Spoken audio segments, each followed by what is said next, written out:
Namaha. Hare Krishna. So welcome all of you in today's session. So uh, we first want to finish the last part of third chapter. We are studying Karma Yoga, third chapter, and in this chapter we have seen till text 35, and just the last section of conquering the lust. That is the one which is pending. So we'll complete that and also begin the next chapter. Cover cover about 10 verses of the next chapter also.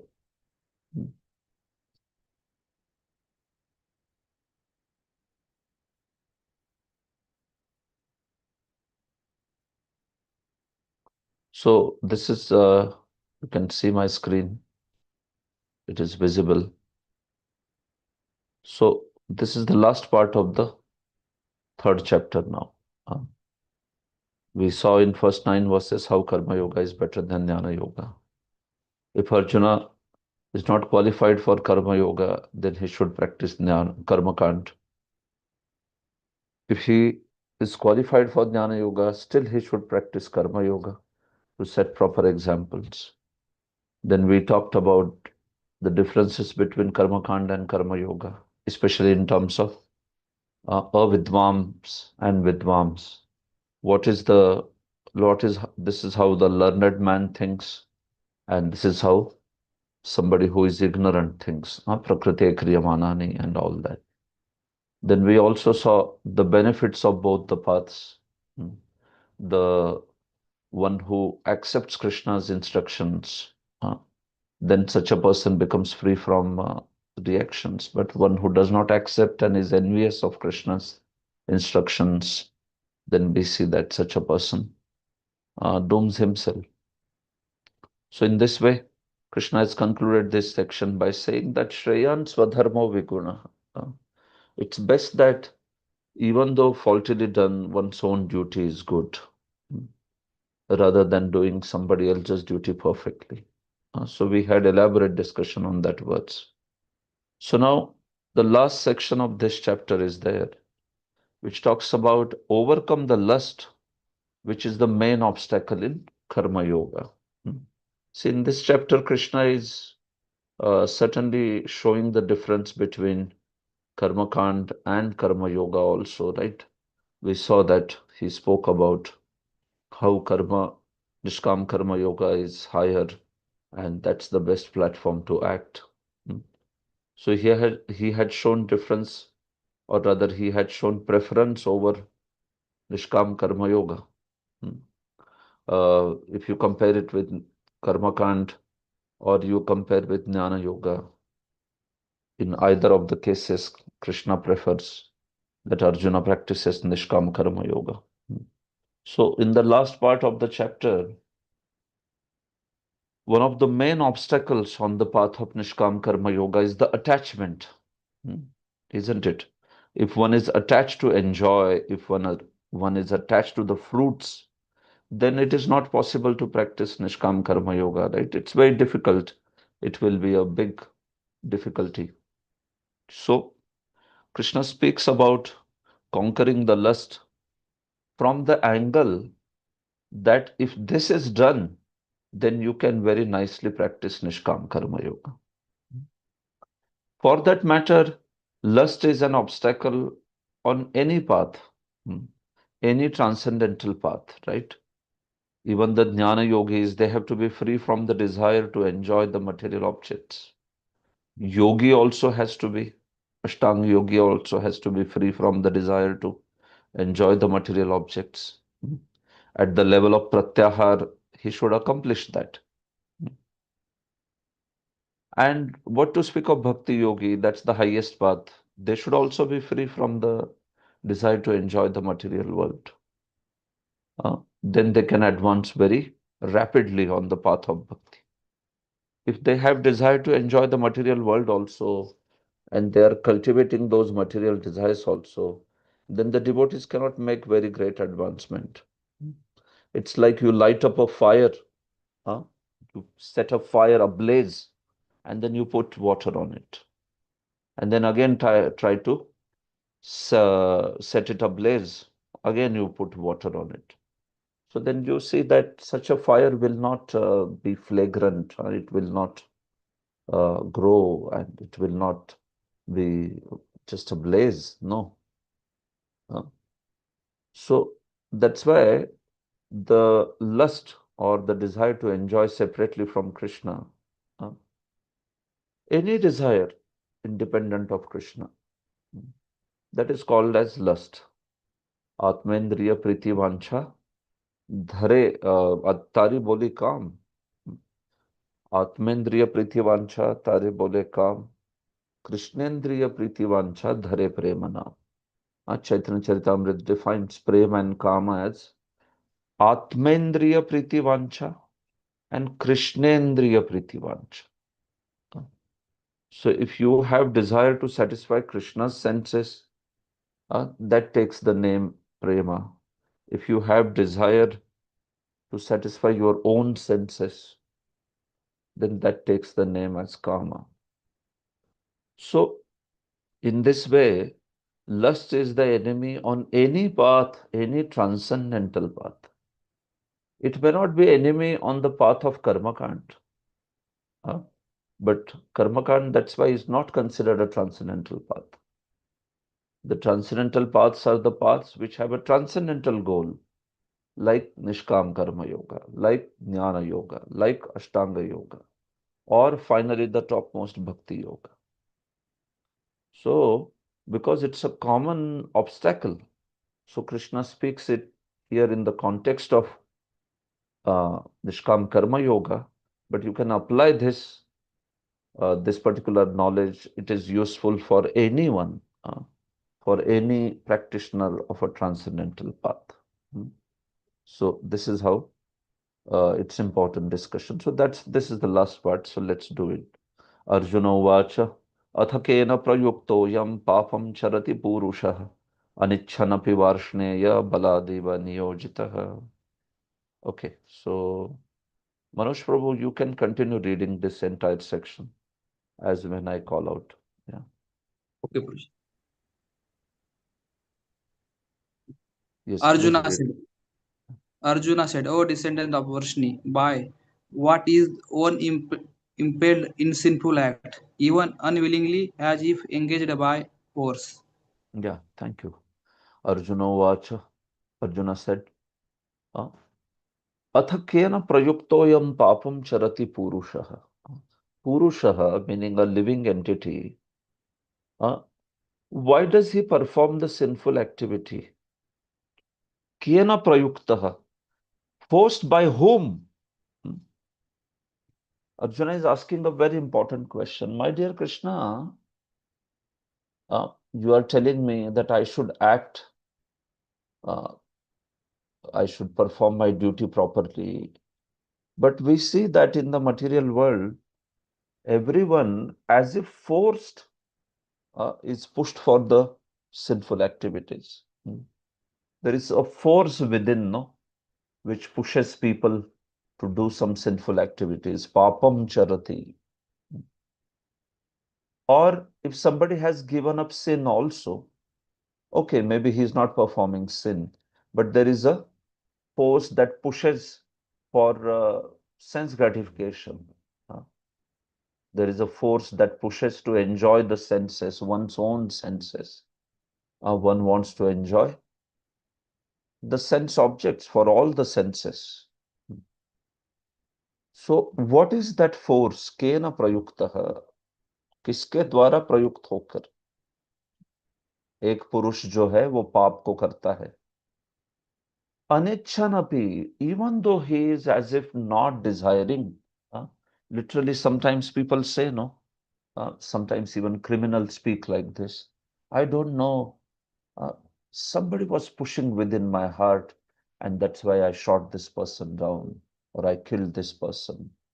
And I regret my actions, but I was forced by a force within. Like that, they will speak. Anichannapi. Later, they may lament also, why did I do it?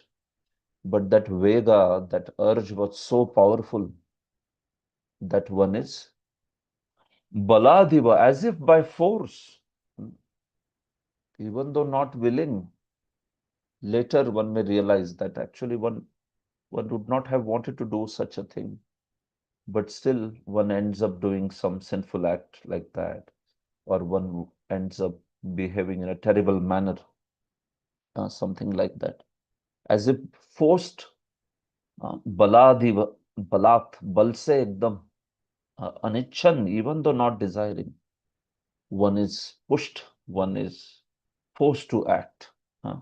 So Arjuna is asking, my dear Krishna, what is that force within which is pushing like that, and it makes people act?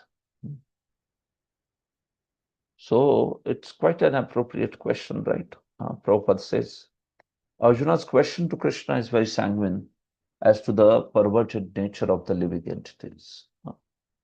It's quite an appropriate question because we see that in the living entities, this particular act, this particular nature is there, where they are actually pushed from within, pushed from the heart to, commit sinful activities or to commit terrible activities of sense gratification. Uh, so, are these activities inspired by the super soul or what? No, not super soul, right? Uh, Sinful actions are not, however, impelled by the super soul within, but are due to another cause, as the Lord explains in the next verse. If super soul is causing these desires, then how is super soul or Paramatma Suradam Sarvabhutanam? It's a very clear fact that Krishna describes that how the Supreme Lord within the heart of everyone is the best friend. Uh, Upadrashta, Anumanta, Bharta, Bhokta, Maheshwara, Paramatmeti Chapyukto, Dehismin Purusha. He is Upadrashta, he is the one who is overseer and sanctioner. Upadrashta, Anumanta. He is not the one who is inspiring the living entity to act sinfully or like that. No, he just observes the living entity, and based on the karma, he sanctions it. Okay, fine. So he is not the one who instigates the living entity to act sinfully or like that. No, that is done by what Krishna answers in the next verse. Shri Bhagavan Kamesh क्रोध एष रजोगुण समुद्भवः महाशनो महापाप्मा विद्येन मिह वैरिणम्. Yes, Prabhu. The blessed Lord said, "It is the lust only, Arjuna, which is born of contact with the material mode of passion and later transferred into earth, and which is all devouring sinful enemy of this world." Hmm. Okay, you are reading from older edition of Bhagavad Gita. The blessed Lord said, uh, okay, it is very old edition originally. So the Supreme Personality of Godhead said, Bhagavan Uvacha. So what is that impelling factor? Uh, so Krishna says, Kamaesha. Oh, that is lust, Arjuna. Uh, Kama is that factor. Kama is that root cause which pushes one to act sinfully in this world. So that Kama only later becomes Krodha. If it is unfulfilled, it turns into Krodha. Uh, If it is fulfilled, it turns into Lobha. Uh, So Kama is considered to be the root cause of the evil. See, the root cause of all evil is the ignorance, ajnana, where one has forgotten the Supreme Lord, one does not remembers one's own identity. So that's the root cause. But once that root cause is there, then in the dynamic, you know, dynamic passing of the living entity in his life, then we see that these anarthas take over, especially the kama It's the driving force. Hmm. So we see that this karma leads to krodha. If one is not able to fulfill karma, then one becomes angry that why, who can stop me? Why can't I fulfill my material desires? Let it be for money, or let it be for bodily pleasure, or let it be for fame, prestige, whatever. Uh, So if one is able to fulfill it, then one becomes more greedy. Uh, One wants more, more, more. Uh, And if one does not get it, then one becomes angry. Why? Why? Who is stopping me? I will destroy that person who is stopping me from my karma, fulfillment of karma.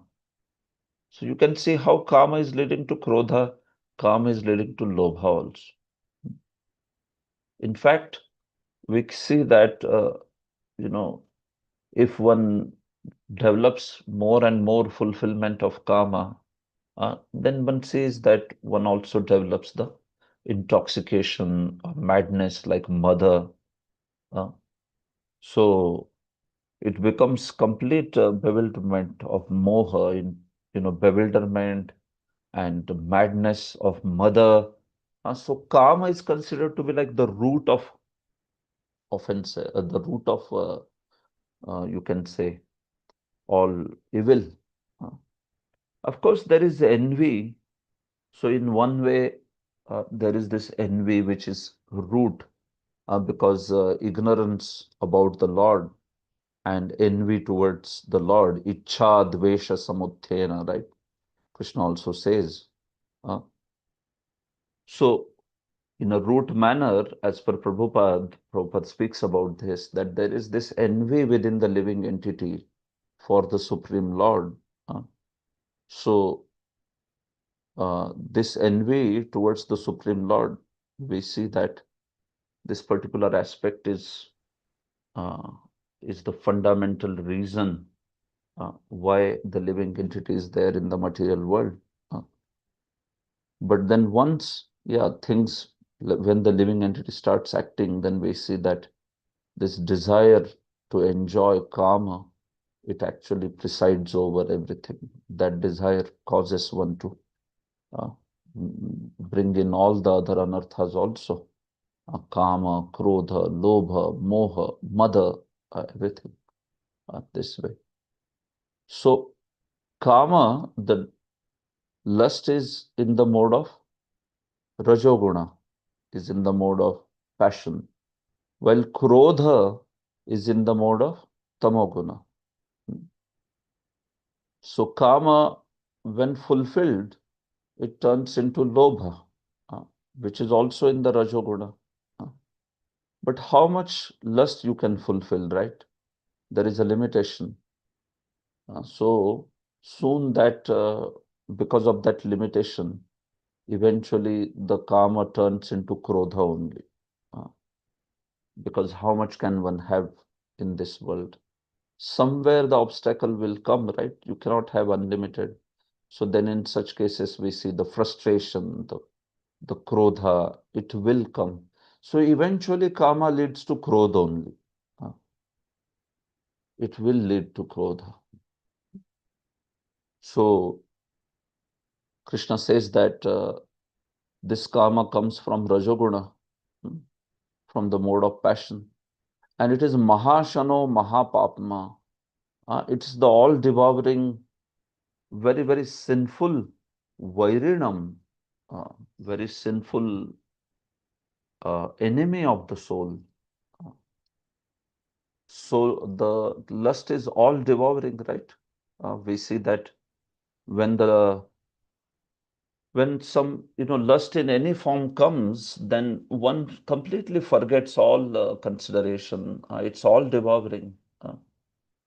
One just loses all sense of it, right? So lust for power, lust for money, lust for bodily pleasure. So then person completely loses all the sense. Then he does not see the social situation. He does not see what is the purity of that particular relationship. or what is the, you know, any, like, no shame, nothing. One just loses complete sense. Mahashano. It's all devouring. Hmm. Mahapapma. That's why very sinful, one turns into very sinful person. So it's actually an enemy. It's a very great enemy. On the path of transcendence, karma is considered to be very great enemy. So Krishna is warning Arjuna, that just as a warrior has to know about the enemy, right?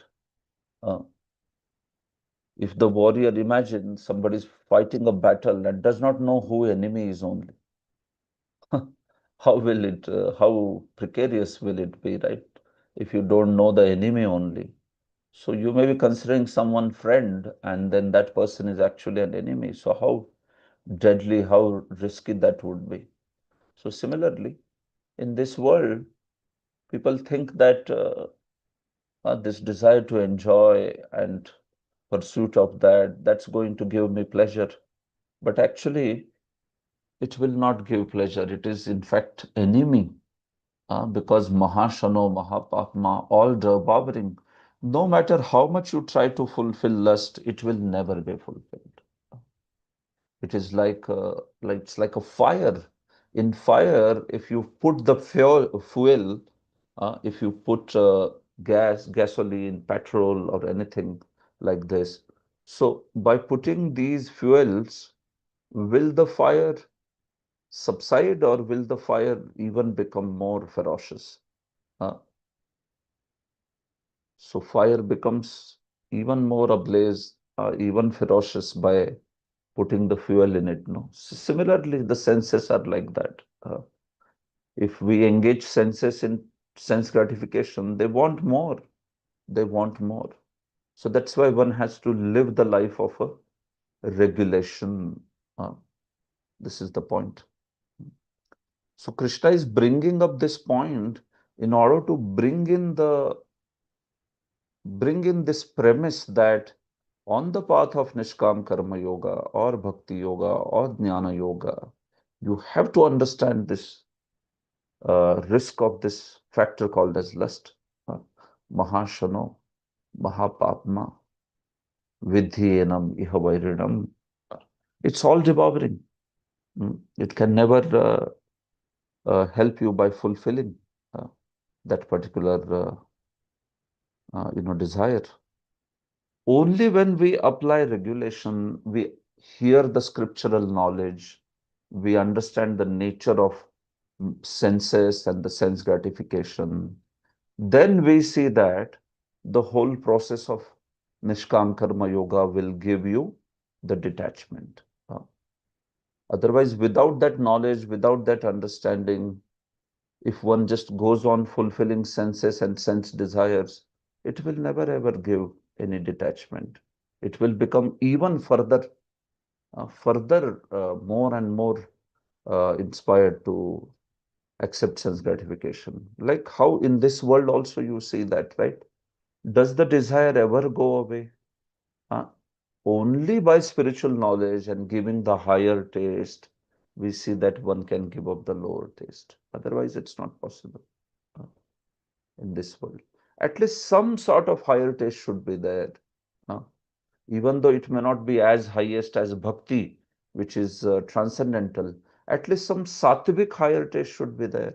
Uh, like on the path of jnana or on the path of Nishkam Karma Yoga, they start getting some sattvic higher taste where they discuss about how we should be detached and how there is beyond the sense gratification, there is goal of life and all these aspects.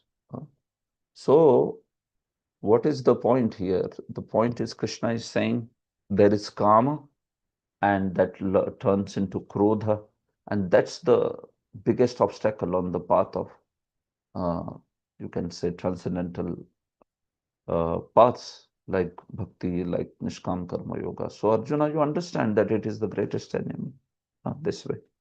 So, you can see Prabhupada also.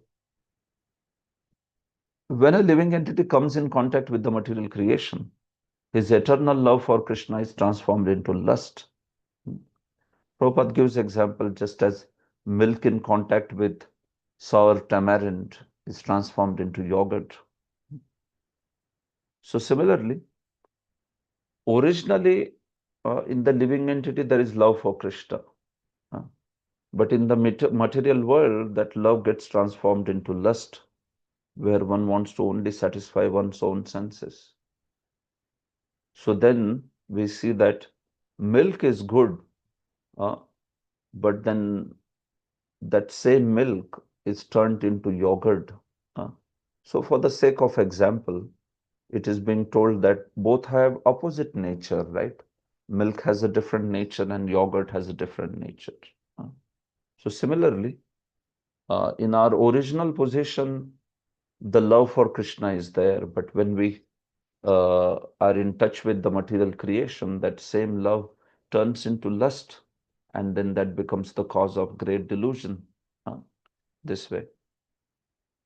In fact, if this mode of passion, instead of being degraded into the mode of ignorance, is elevated to mode of goodness by the prescribed method of living and acting, then one can be saved from the degradation of wrath by spiritual attachment. So instead of leading karma to krodha, we should bring karma to, by regulation and all, we should bring it under control, and slowly we should start acting for the pleasure of the Supreme Lord. Let everything be done for pleasure of Supreme Lord. So our own desire to enjoy senses will go away, and we will want to actually give pleasure to Krishna's senses. We will want to please devotees, we will want to please Krishna in this way. So then slowly, slowly that lust will only go away. That lust will go away. So at that point of time, then we come to the platform of Nishtha, a steady faith in the Bhakti, this way. So here Krishna is first telling about this aspect. Prabhupada also speaks about how everything has origin in Supreme Lord, right? Janmadhyasya yaton vayaditaratascha. Someone may say, what is the origin of Krishna? Why it is there in me? Is lust Lord? And originally, lust is there in the Supreme Lord. But that lust is transcendental lust.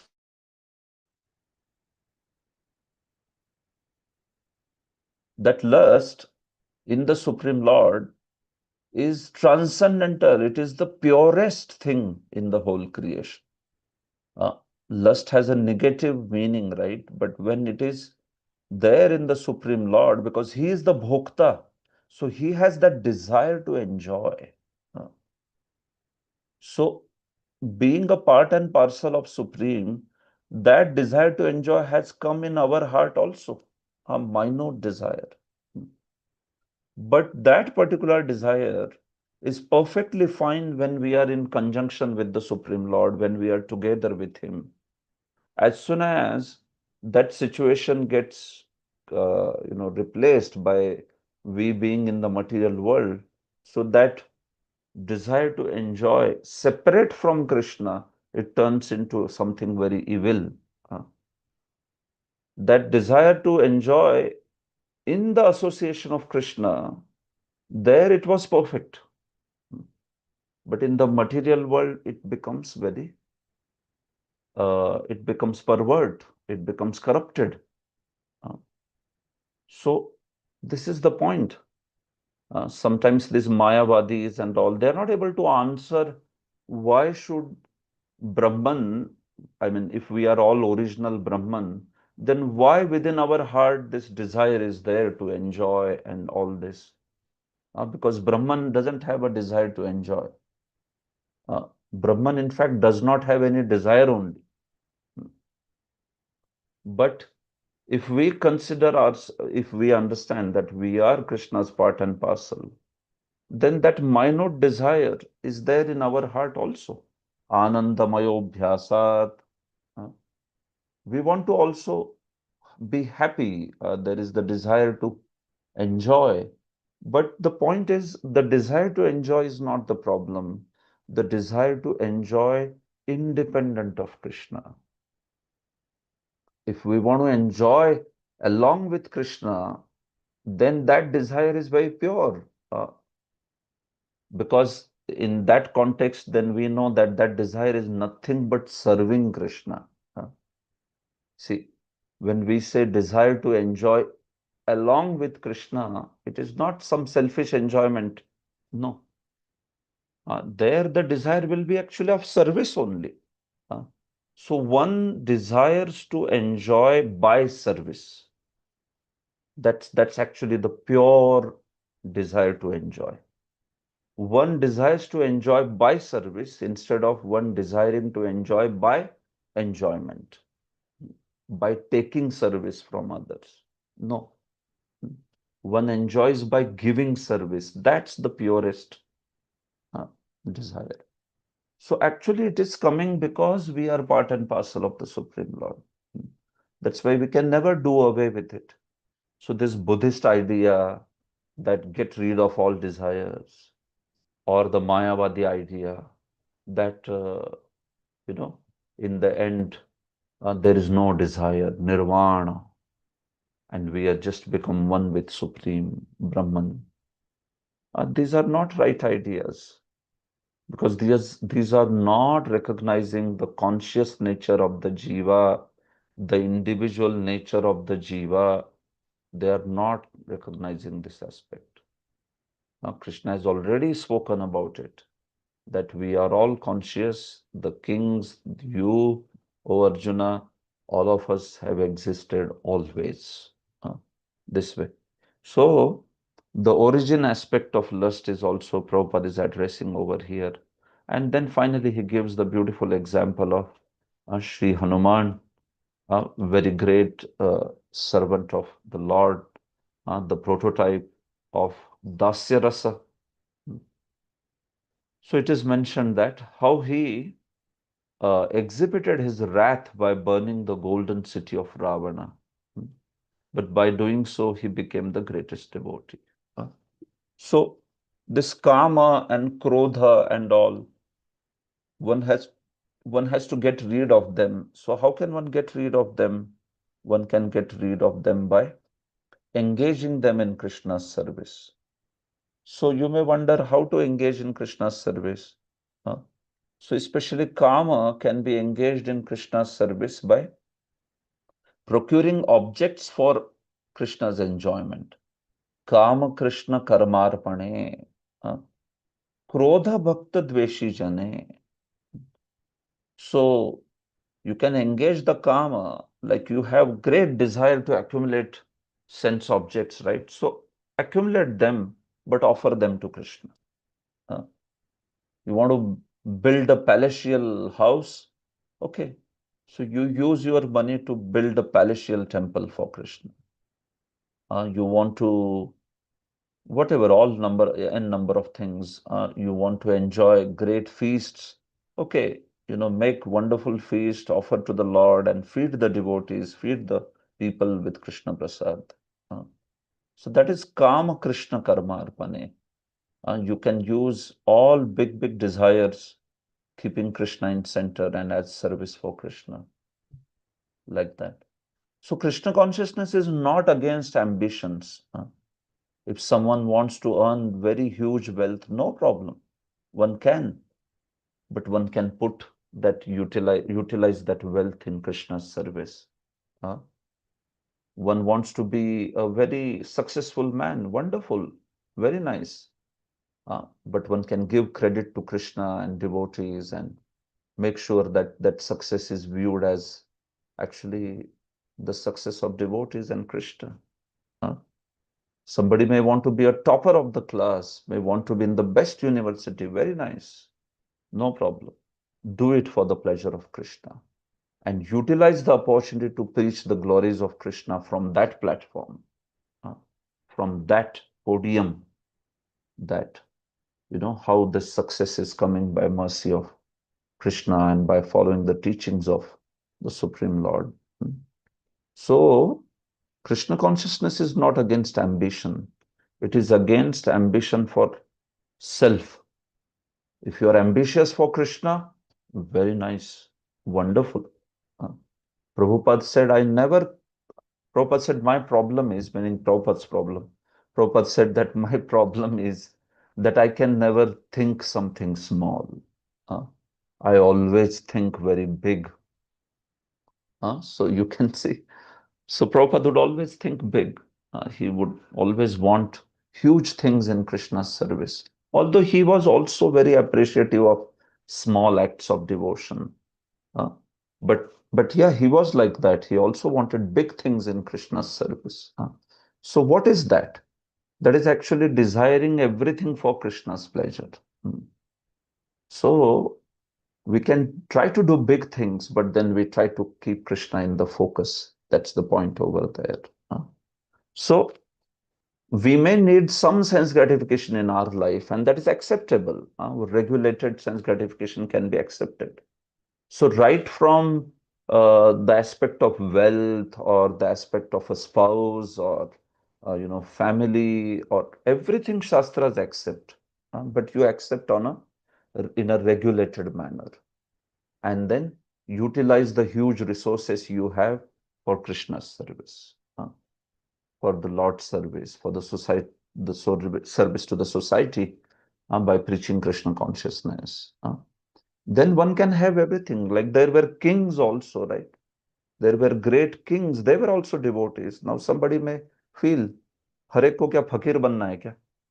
भक्ति में फकीरों का सिर्फ the fakirs in the sense, is it that uh, in bhakti everybody is a pauper? Not necessarily. A pauper can also be a devotee, but a king can also be a devotee.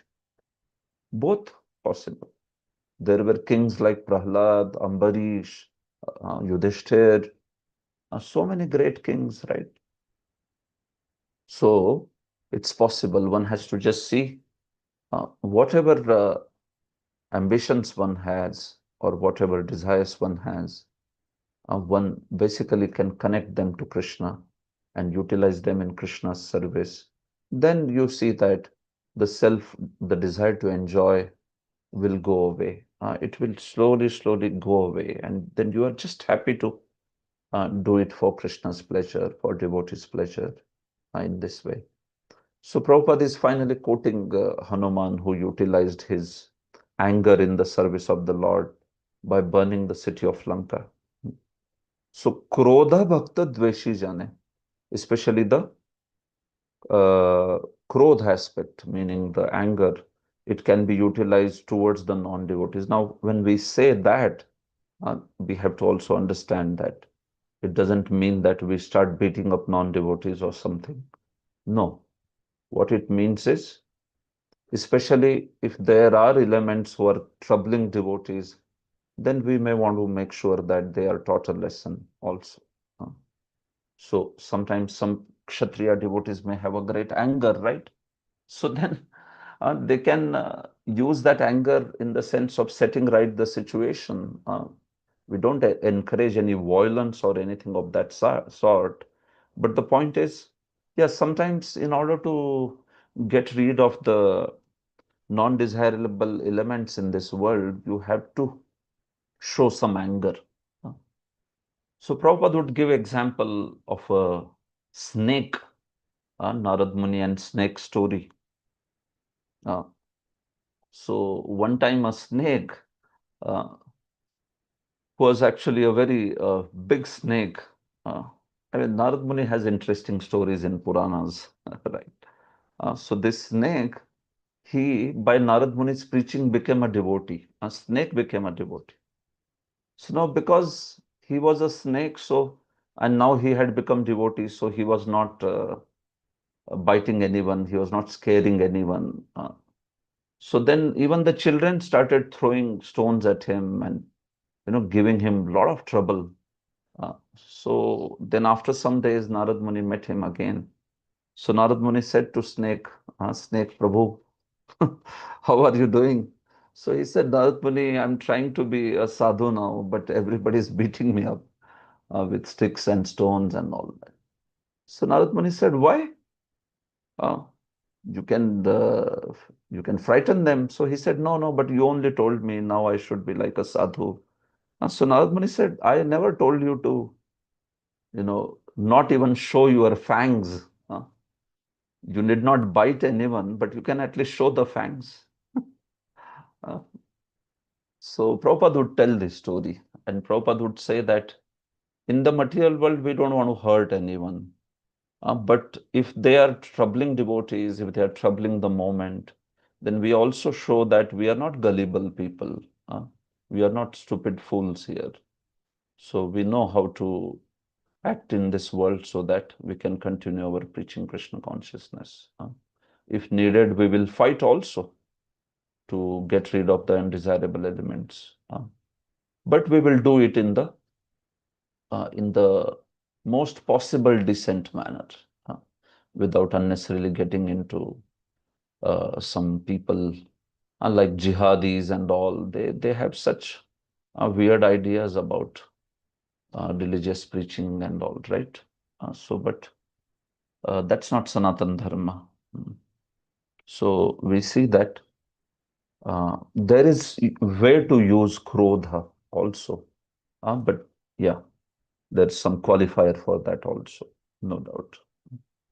Lobha also can be used in Krishna's service, right? We see that lobha can be used by becoming greedy for the association. Greedy for the association. That's the way I think that's Narottam Das Thakur. He recommends we can use these anartha in this fashion. So, lobha, by becoming very greedy for the association, greedy for the service, you are not satisfied only. How much ever do, you still want to do more. Uh, that's the greed for Sangha association this way. So you can utilize uh, these activities or rather these qualities in this fashion. Okay. Any quick question, Nitin Prabhu? You had raised the hand, but I didn't stop because I wanted to finish this purport. Yeah. Yes, Prabhuji. It's a very, very quick question, Prabhu. So I Yeah. just want to understand the relation between Moh, Mad, Matsarya and lust. Then I was thinking, Prabhuji, so it seemed like they are all forms of lust. So they are just different names of lust. Is that correct answer or not, Prabhuji? That's right. Yeah, that's right. Yeah, that's See, all. envy amongst the six is considered to be the root. In fact, like before that, I told the just a minute. I will open up one.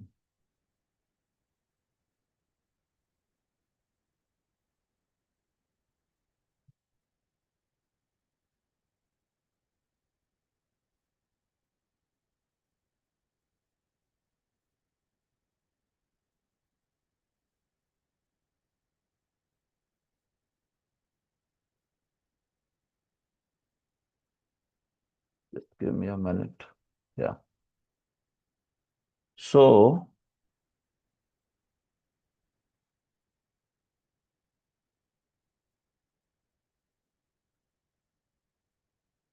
so here we go.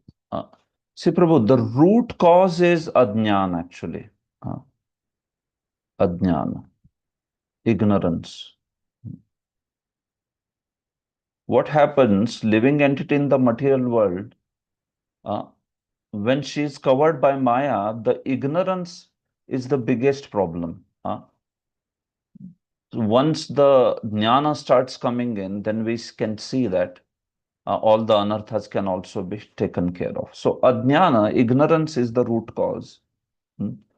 Now, in that, there is this aspect of ichha and dvesha. Uh, Ichha, dvesha.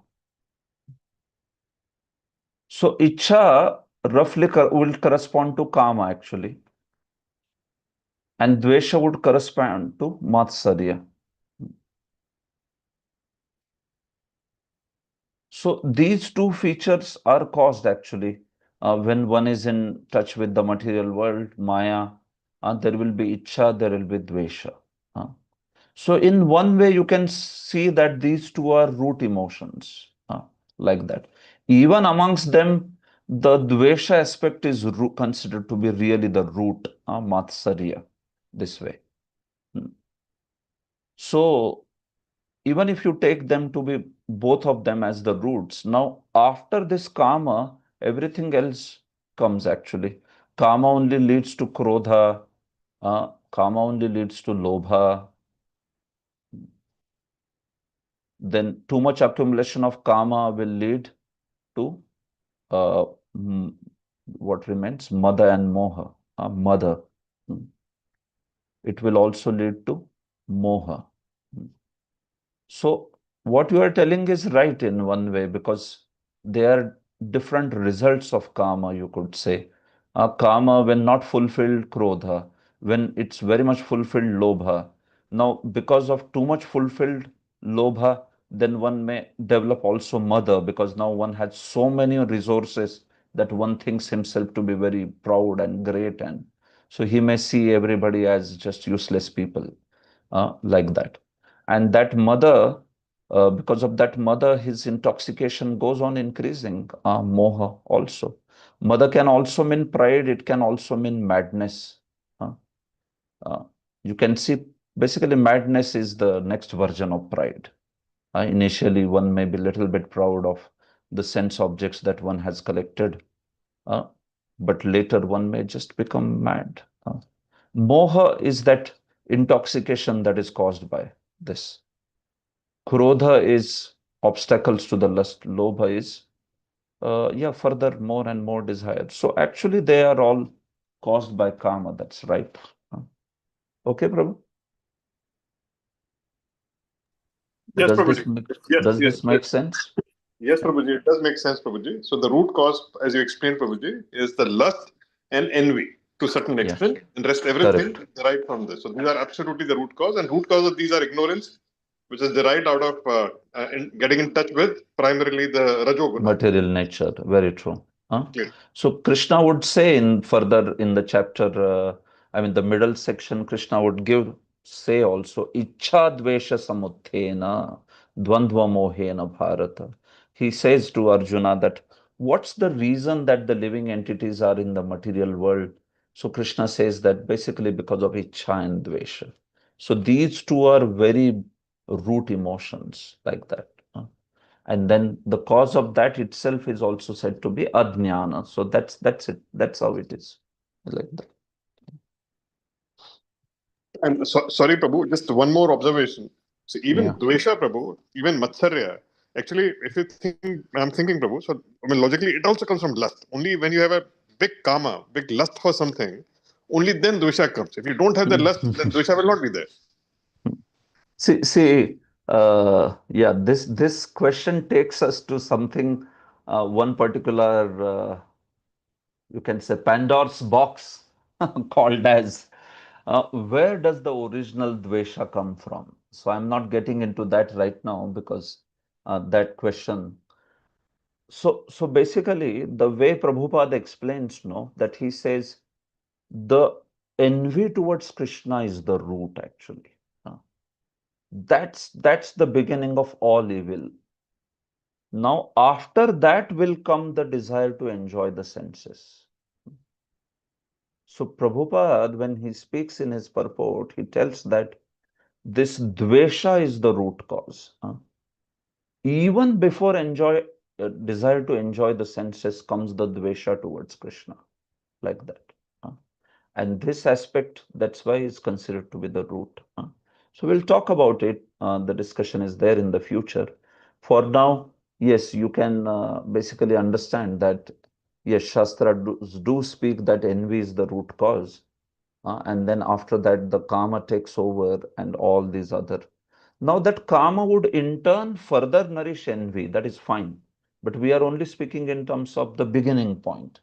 So the beginning point, as per Srila Prabhupada's explanation in many places, is the dvesha, that aspect of Matsarya. Okay. Yes. So we'll speak about these aspects even in further sessions. Right now, yeah, we'll proceed with this. So This lust is in varying degrees, Krishna says about this. So he gives three examples of this lust, which is in varying degrees in the various species. So three examples are being offered in this verse. Next verse. Dhumena vriyate vannir yathadarsho malena cha yatholvena vrito garbhas tatha tene damavritam. Yes, Prabhu. As fire is covered by the smoke, as a mirror is covered by dust, or as embryo is covered by the wombs, the living entity similarly covered by the different degree of this lust. Yeah, thank you. So you can see there are 3 degrees of covering of the living entity by which pure consciousness is observed. So lust is being compared to a smoke. Lust is being compared to also dust, and lust is also being compared to an embryo. So we see that these 3 examples are showing increasing degrees of the lust. So the fire covered by smoke, we see that if you can remove the smoke, immediately the fire, the very powerful fire, it can be perceived, it can be utilized also. When the fire is covered by smoke, it may be little troublesome, right? Pure fire can accomplish a lot of purposes. But if it is covered with smoke, then we see that the full power of the fire will not come. In addition to that, the smoke may go in eyes and give trouble to eyes, whatever, or it may cause some cough or something. So, fire covered by smoke. The effort to remove that smoke and again allow that fire to, you know, to be very ablaze, let that fire be flagrant. So we see that this sort of effort is not much. We can remove the smoke and then we can see the fire in its full glory. But you take a mirror and which is covered by the dust, like sometimes we may go home, after many, many days. Sometimes we may be out of our home for 10, 20, 30 days or few months. Then what happens when we come back? Then everything is covered in the dust, oftentimes, at least in India. So then you have to now clean the house very thoroughly because so much of dust will be there. So when a mirror is covered by dust sometimes for months together, or because of some house may be closed for years together, then we see that it requires a very good effort. It requires a great effort to remove that dust. You may have to put detergent, soap, and also water, and then rub it, and then eventually all that dust will go away. It's not just here we are talking about dust which is accumulated for long time. And then what to speak of an embryo which is covered by the womb? You can't even perceive the embryo, right? If the embryo is in the womb and if the lady is bearing the child, so initial few months, one may not even understand that the embryo is there in the womb, right? So after some time only, when the belly grows, then we understand, okay, that she is carrying. And still, as long as the embryo is there in the womb, we may not be able to perceive that embryo also, at least directly by the eyes. Only when the embryo comes out of the womb, then we will be able to perceive. So the coverage, or rather covering, the covering is becoming thicker and thicker. Fire covered by smoke, smoke and fire almost they're like very close to each other, right? It's not a very difficult thing to get rid of smoke and then allow the fire to run smoothly. But a mirror covered by dust for ages, for years, then you have to clean it very, very thoroughly. It's slightly difficult this way. And finally, embryo covered in the womb, you just can't perceive it. You have to, you just can't perceive it. You have to wait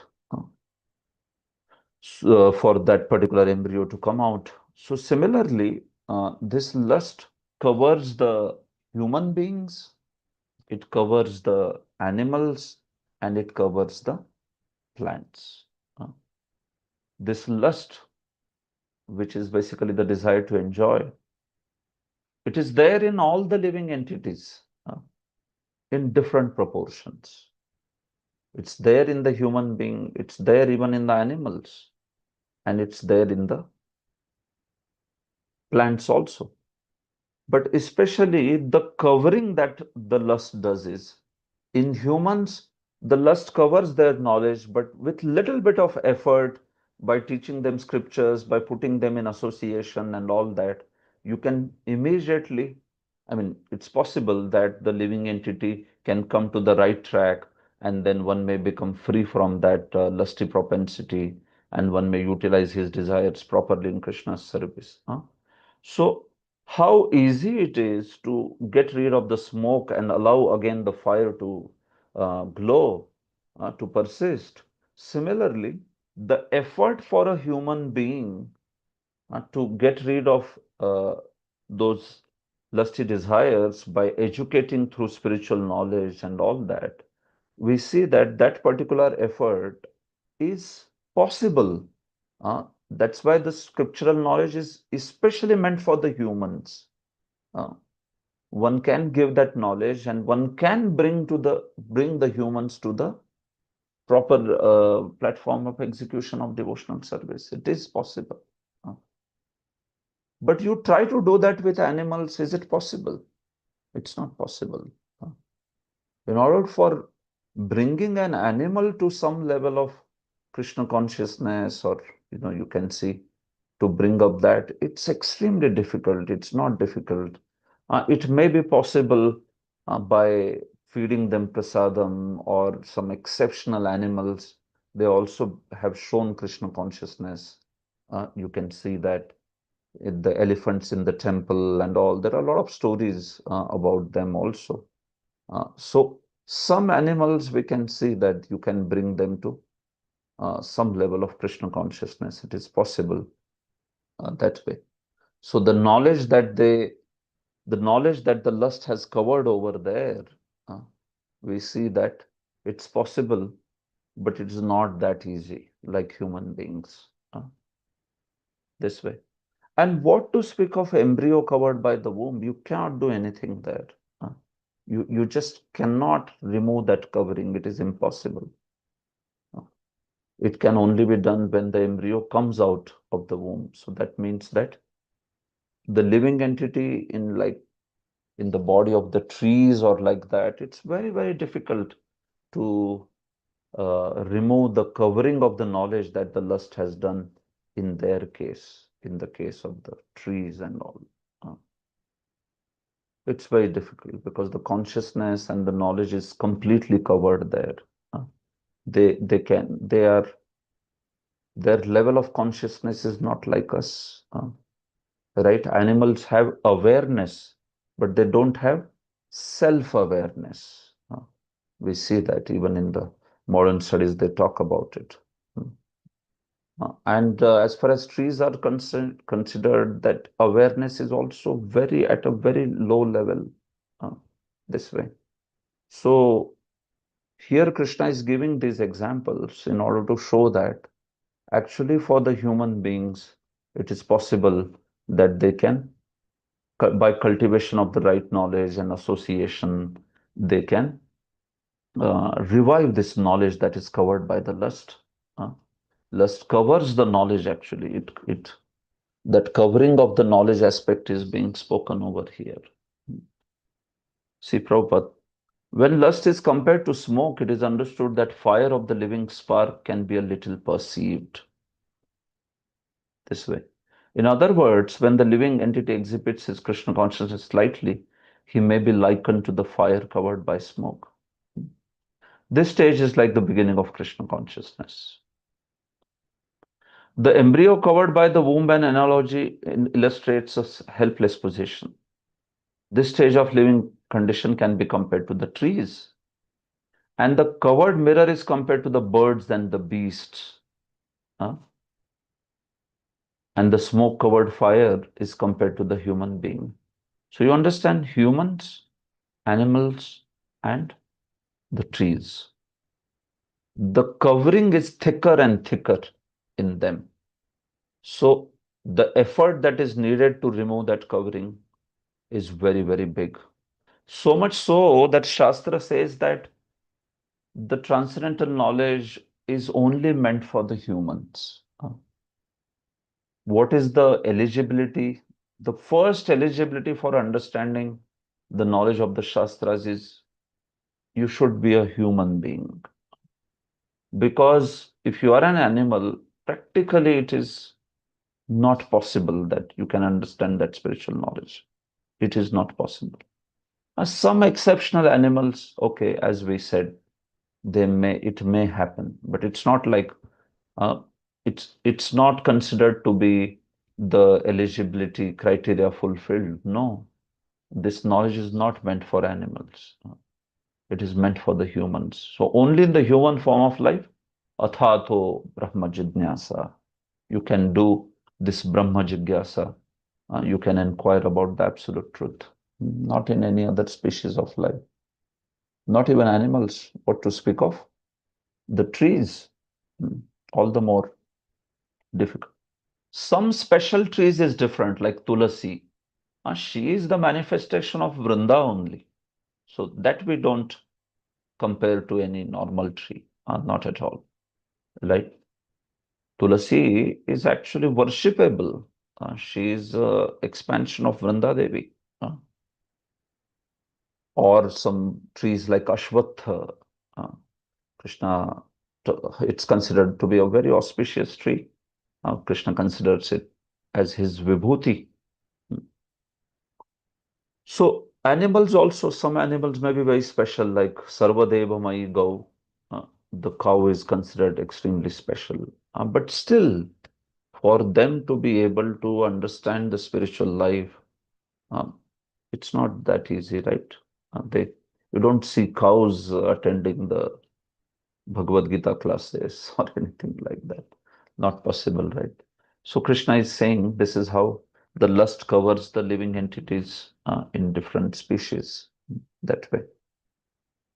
So that's why, one should understand that it covers all the knowledge. So Krishna says, Avrutam jnanam etena jnanino nitya vairina kama rupena kaunteya dushpurena nalena cha.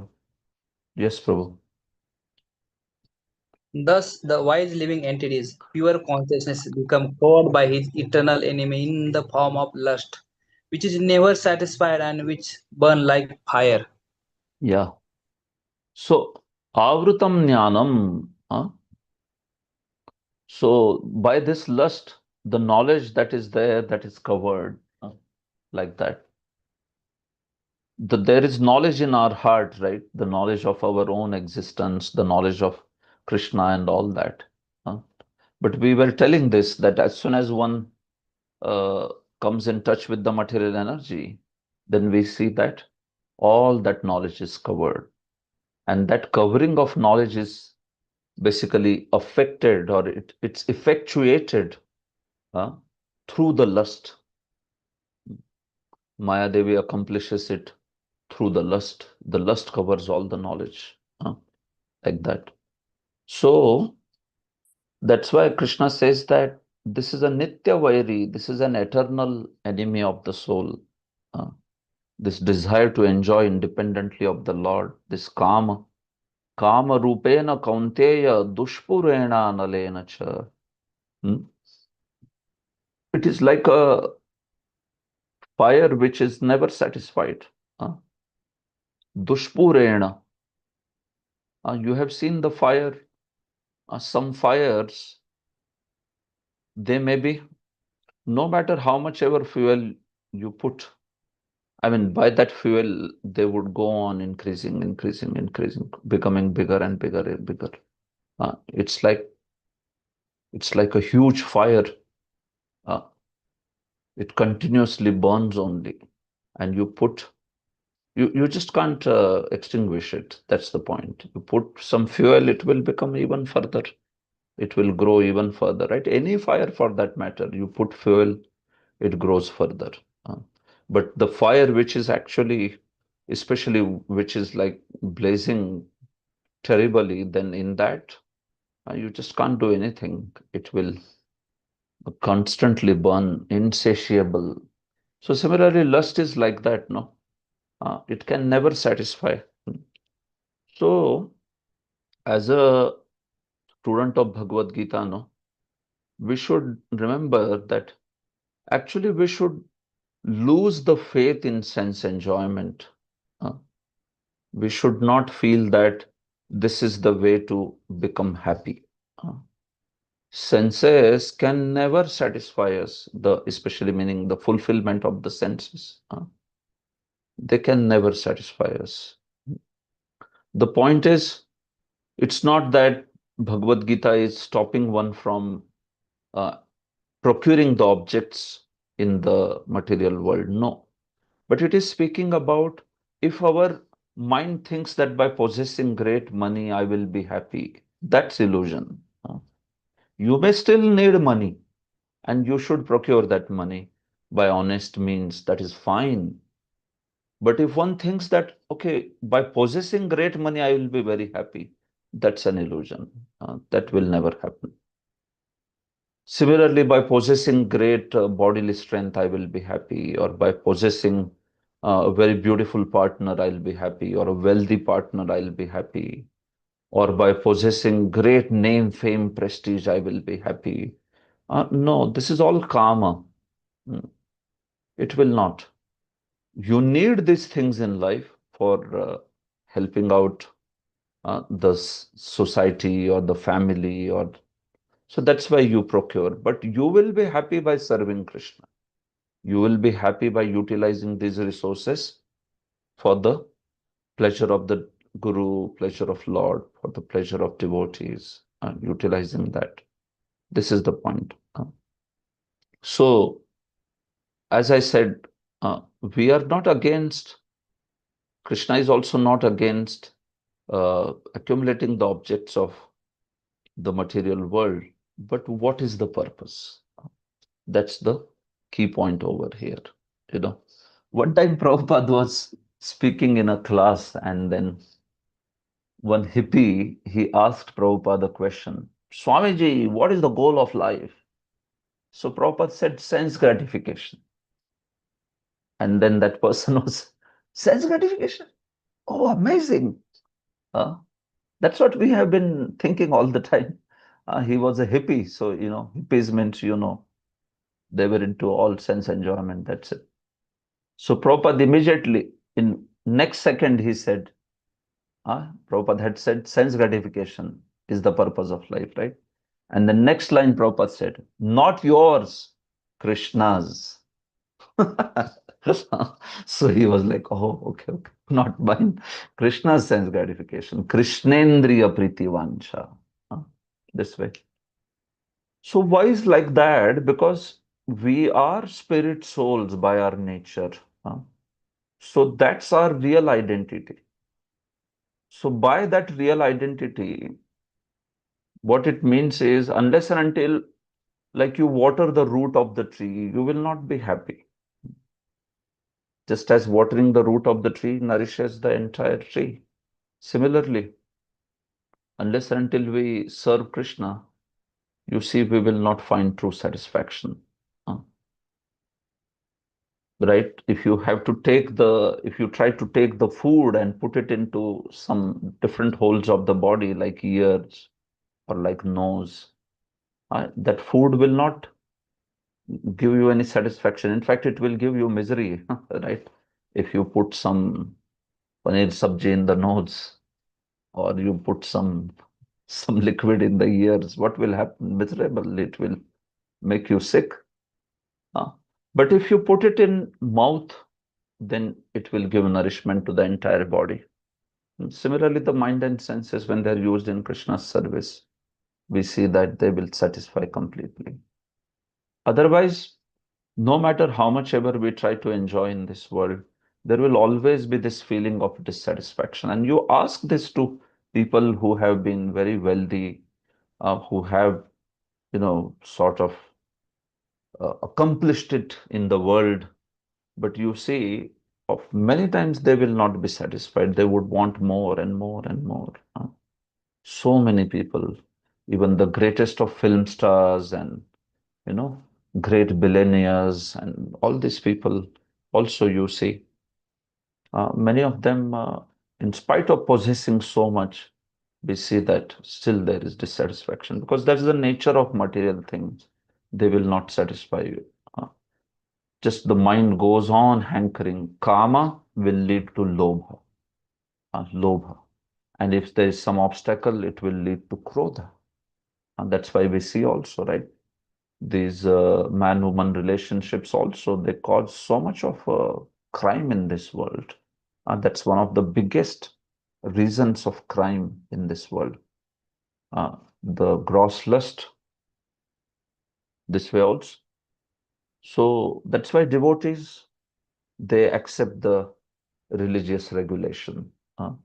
They are very happy by getting married in a religious manner and keeping that, devotedness, honesty, chastity within the marriage, taking care of the family very, very nicely, and utilizing all the energy for Krishna's service, while taking care of, obviously, the responsibilities and everything this way. So this is the point. You even if you bring, it's mentioned by one poet that Prabhupada would quote this also, that if you take the ink of the ocean, I mean all the ocean's water, you make it into an ink, and you take the pen of, the biggest mountains of this world, and you make the sky as the paper. So the ocean's water is ink, the mountains are pen, and sky as the paper, and tell the living entity to write down the desires. So what all desires you have, you ask a living entity. So it is mentioned that the ink will get finished and the pen will be broken. Even the paper may get finished, but the desires of the living entities will never go. They will want to do more, want to possess more and more. It may appear a little exaggeration, but it's a fact that the living entity can never feel fulfilled. Always they want something more, something more. And you can ask this to billionaires and these people also. It's not like they say at a point, okay, enough, abhi kuch aur nahi chahiye.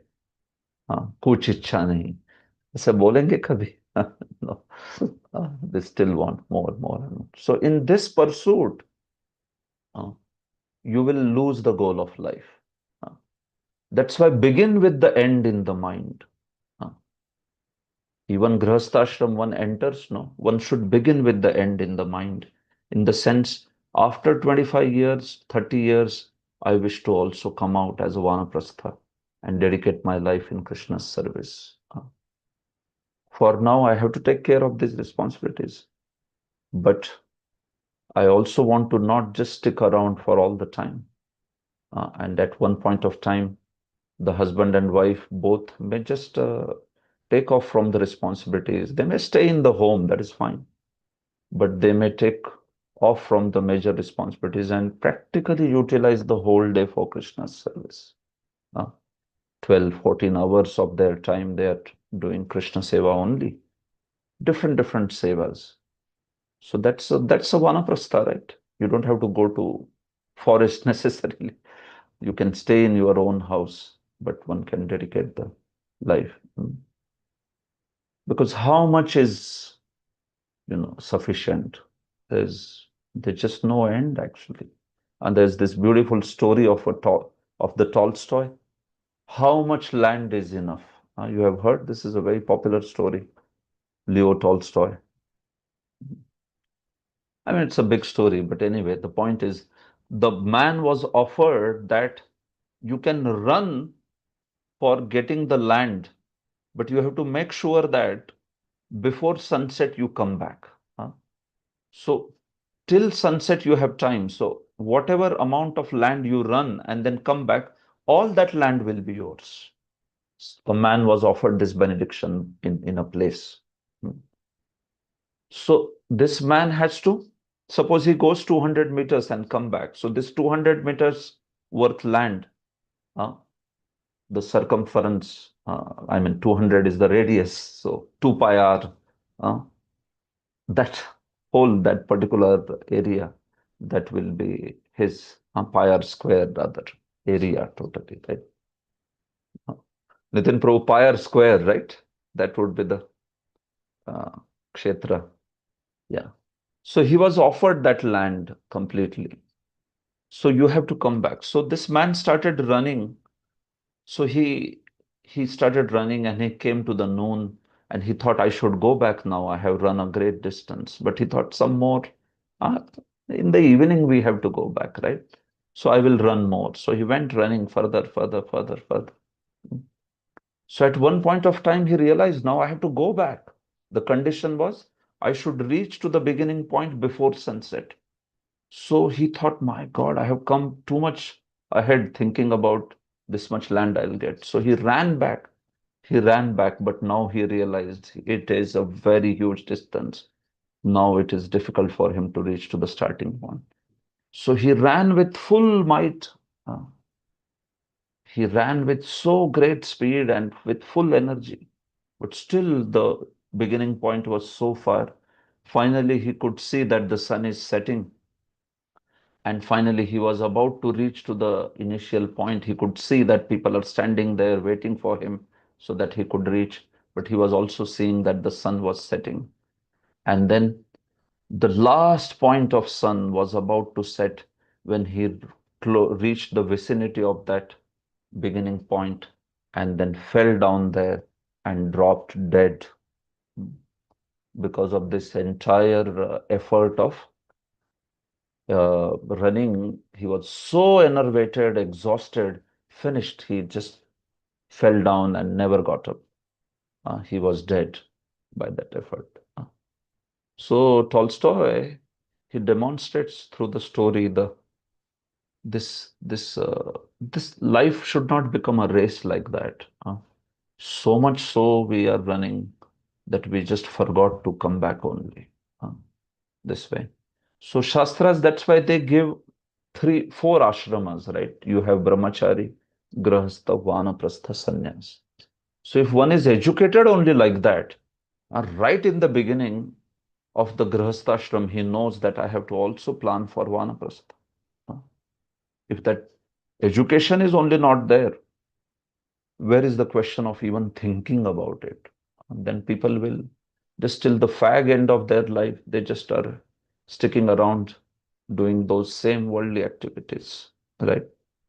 So, tushpurena nalena cha. That's why it is said in Manusmriti that the lust cannot be satisfied by any amount of sense enjoyment, just as fire is never extinguished by a constant supply of fuel.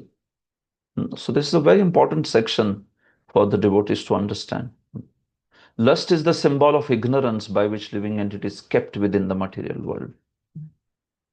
While one enjoys sense gratification, it may be that there is some feeling of happiness, but actually that so-called feeling of happiness is the ultimate enemy of the sense enjoyer. Oh, what a statement it is. It is such a beautiful statement, you can see.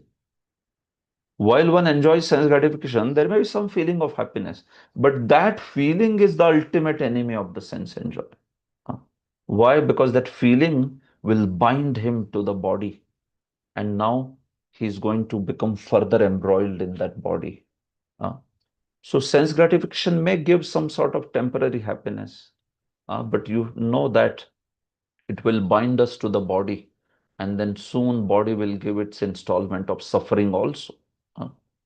More we enjoy the senses, more we pamper them, more our bodily consciousness will be riveted. And then when suffering comes, then we will suffer also terribly then. But more we stay away from sense enjoyment and instead we engage our mind and senses in Krishna's service, to that degree, the material miseries also will not affect you. Because you start becoming detached. So neither happiness nor miseries will trouble you very much. This is the point, you understand? So that's why Prabhupada is saying the ultimate enemy. Because the happiness will bind one to the body. And then what comes is the next slot of Maya, and next, can say offering of Maya in terms of the misery. Next installment of Maya in terms of misery. So that also you will suffer then, because you have completely riveted your consciousness to the body. So that's why Sukha Dukkhe Same Kritva, Krishna also is saying, happiness comes, distress comes, we will keep our stable mind. We are happy. Some good things are happening in our life, very nice. Krishna, I'm thankful to you. And some misery is coming, then also, Krishna, I'm thankful to you. You are showing me that I am not the controller. You are showing me that I have to take shelter of your lotus feet. I am not the enjoyer. I am not the controller. So in both cases, Krishna's devotee is thankful to Krishna.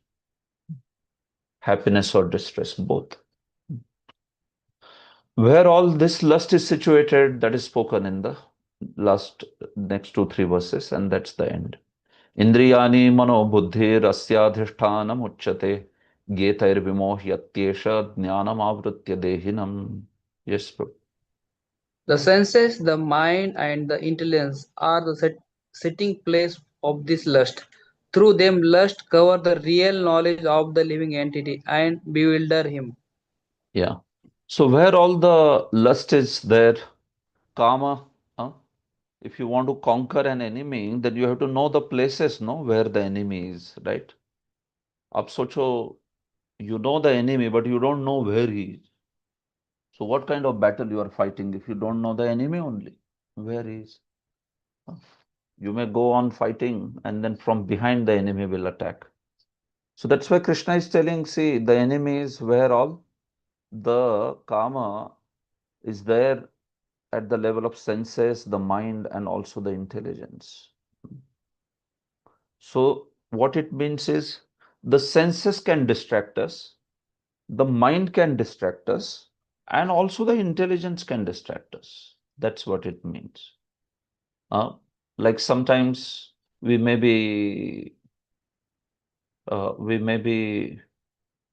somewhere, we suppose, just imagine we are outside in a mall or something, and then a certain sense object may just distract us. So what is happening? The eyes, because they also have lust within them, so then one may be distracted. Sometimes one may be sitting in the temple also, but then the mind may have some prior impressions. So one may be chanting Hare Krishna, Krishna Krishna, but then suddenly mind may develop some thought of some sort of sensuous thoughts. Why? Because the lust is there in the mind. And also sometimes the intelligence. So intelligence, especially the aspect of buddhi, sometimes this is even stronger actually.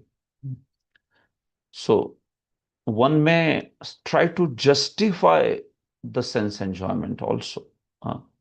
That justification aspect comes especially from the buddhi. One may think, Are kya ye devotee? So much restriction they have. Why we can't eat onion garlic? We should also eat onion garlic. ये सब क्या है? इतना रोक के रखा है. Is it practical even? It's not even practical. So this is buddhi speaking. So the lusty buddhi, it doesn't want to accept the restriction.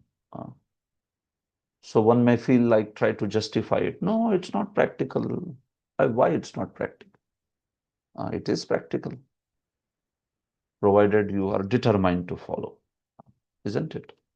So the man, buddhi, indriyas, all of them, they are taken over by the kama. So that's why senses should be engaged in Krishna's service. And senses should accept regulated sense gratification. Ahara, nidra, bhaya, maithunam cha. So these things are needed in the life, right? Can someone say ahar is not needed? Can one stay without eating? No. But you eat that much which is needed for keeping a healthy body. And don't just eat for sake of just eating and enjoying different kinds of cuisines and eating anything and everything. Some people are like that, just gobbling down everything. Voracious eaters. Uh, so in bhakti, we have some culture of prasadam and all that, but that is all Krishna prasad, and that also. Uh, as long as you can digest the food and you can remain active, it's okay. Somebody may be brukodar, somebody may be very mithabhuk, very limited. That's okay. But point is, are you active in bhakti? Are you actively uh, pursuing Krishna consciousness? And are you eating Krishna prasad? So that's fine. So the senses themselves should be regulated in that way by accepting only Krishna prasad, and that too by accepting, proper proportion, not just as some sensuous enjoyment. We don't live to eat, right? Are you living to eat, or are you eating to live? Huh? That's the question, right? खाने के लिए जी रहे कि जीने के लिए खा रहे? That's the point. And same way, mind should also be engaged. We should fill up the mind with Krishna conscious thoughts, plans. We also should chant Hare Krishna Mahamantra. Then what will happen? The mind will be engaged very nicely. Manatrayate, mananatrayate iti mantra. Mananatrayate. By constantly doing manana, that mantra will deliver you. So that manana can also be the upamshu japa that we do. That's the definition of mantra. Mananatrayate iti mantra.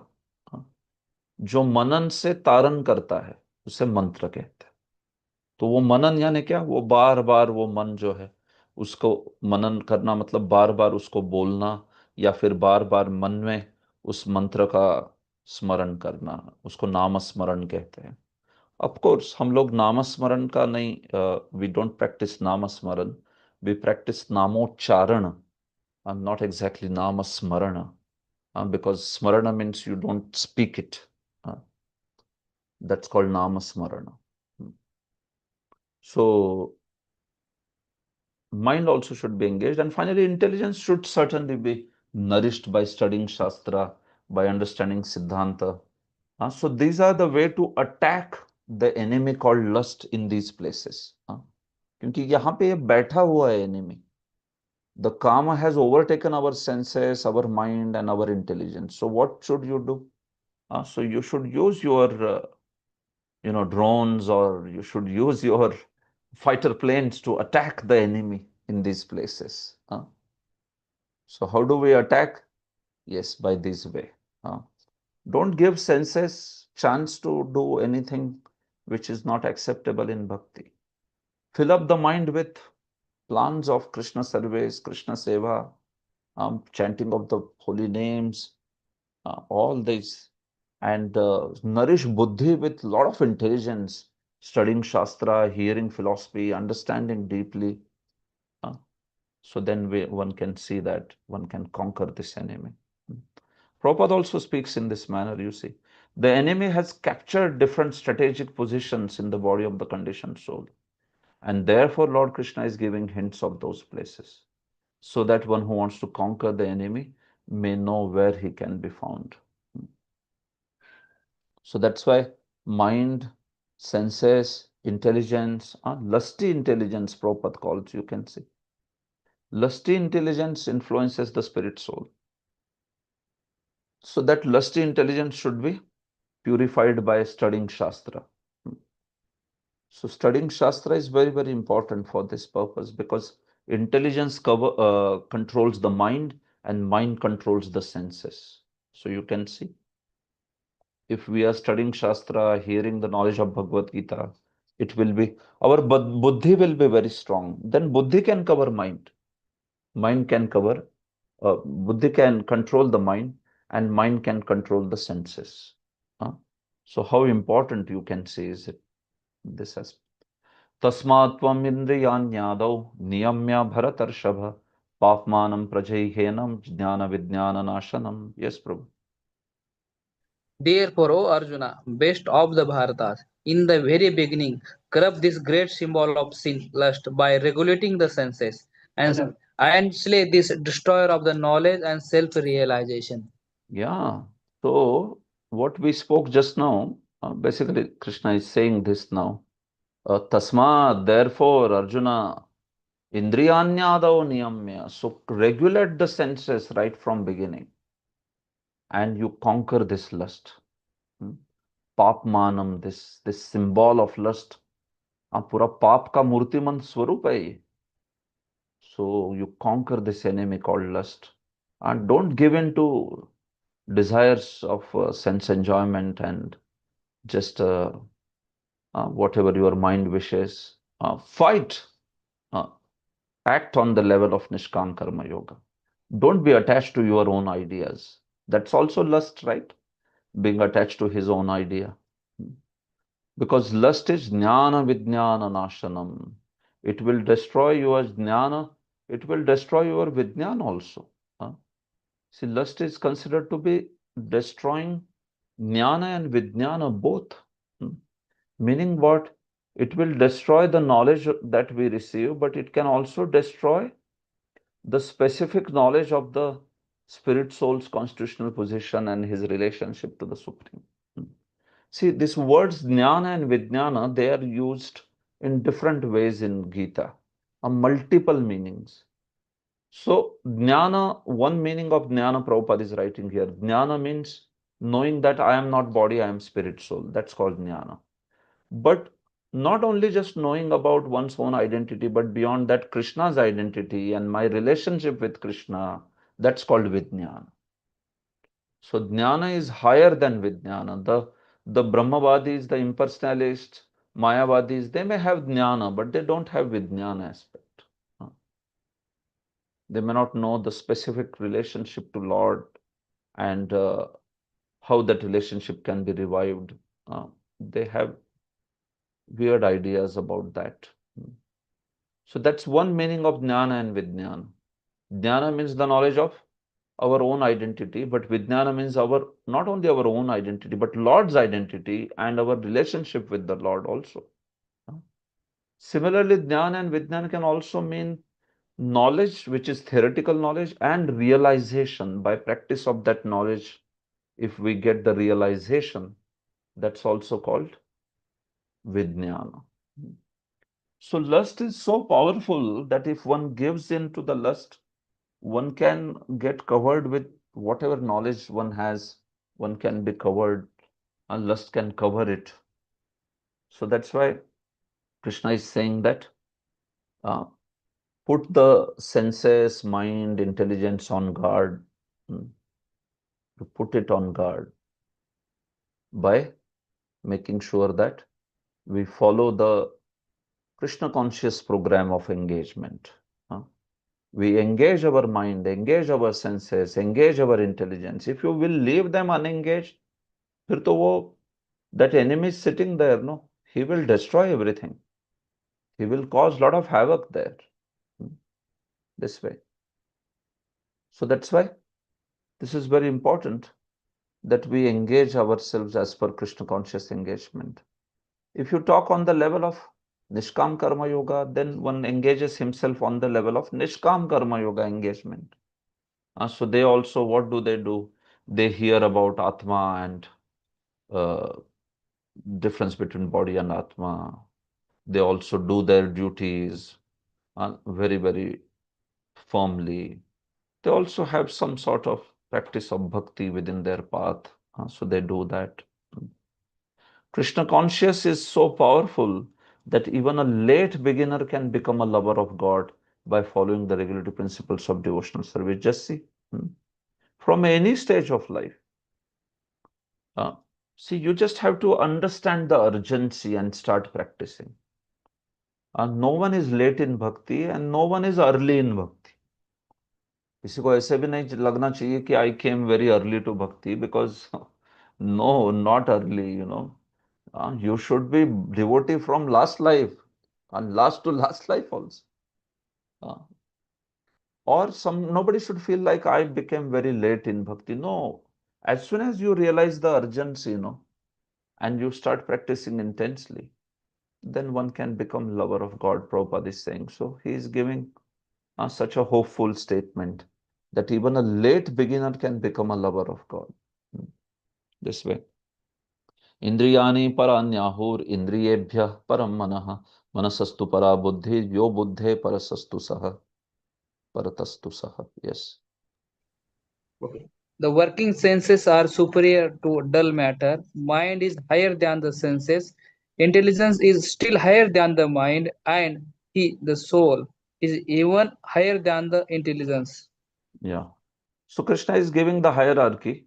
The senses, they are superior to dull matter, right? Because dull matter is unconscious, but the senses, they can manipulate the dull matter. Like this.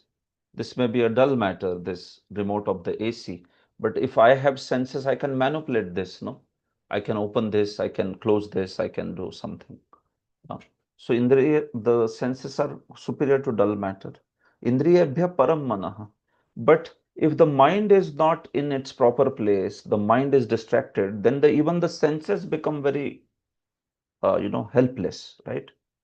Sometimes we see that if our mind is not in place, then the senses may be there, but those senses become very, you may commit so many mistakes, right? You may drop something from the hands, and then mother or father may say, "Arey, kahan pe, where is your mind? You are out of your mind or what?" Why? Yeah, because mind controls the senses actually. For senses to do something properly, your mind should be in the place also properly. So senses are able to accomplish a certain task with the cooperation of the mind. So that's why mind controls the senses. But mind sometimes is like a small child.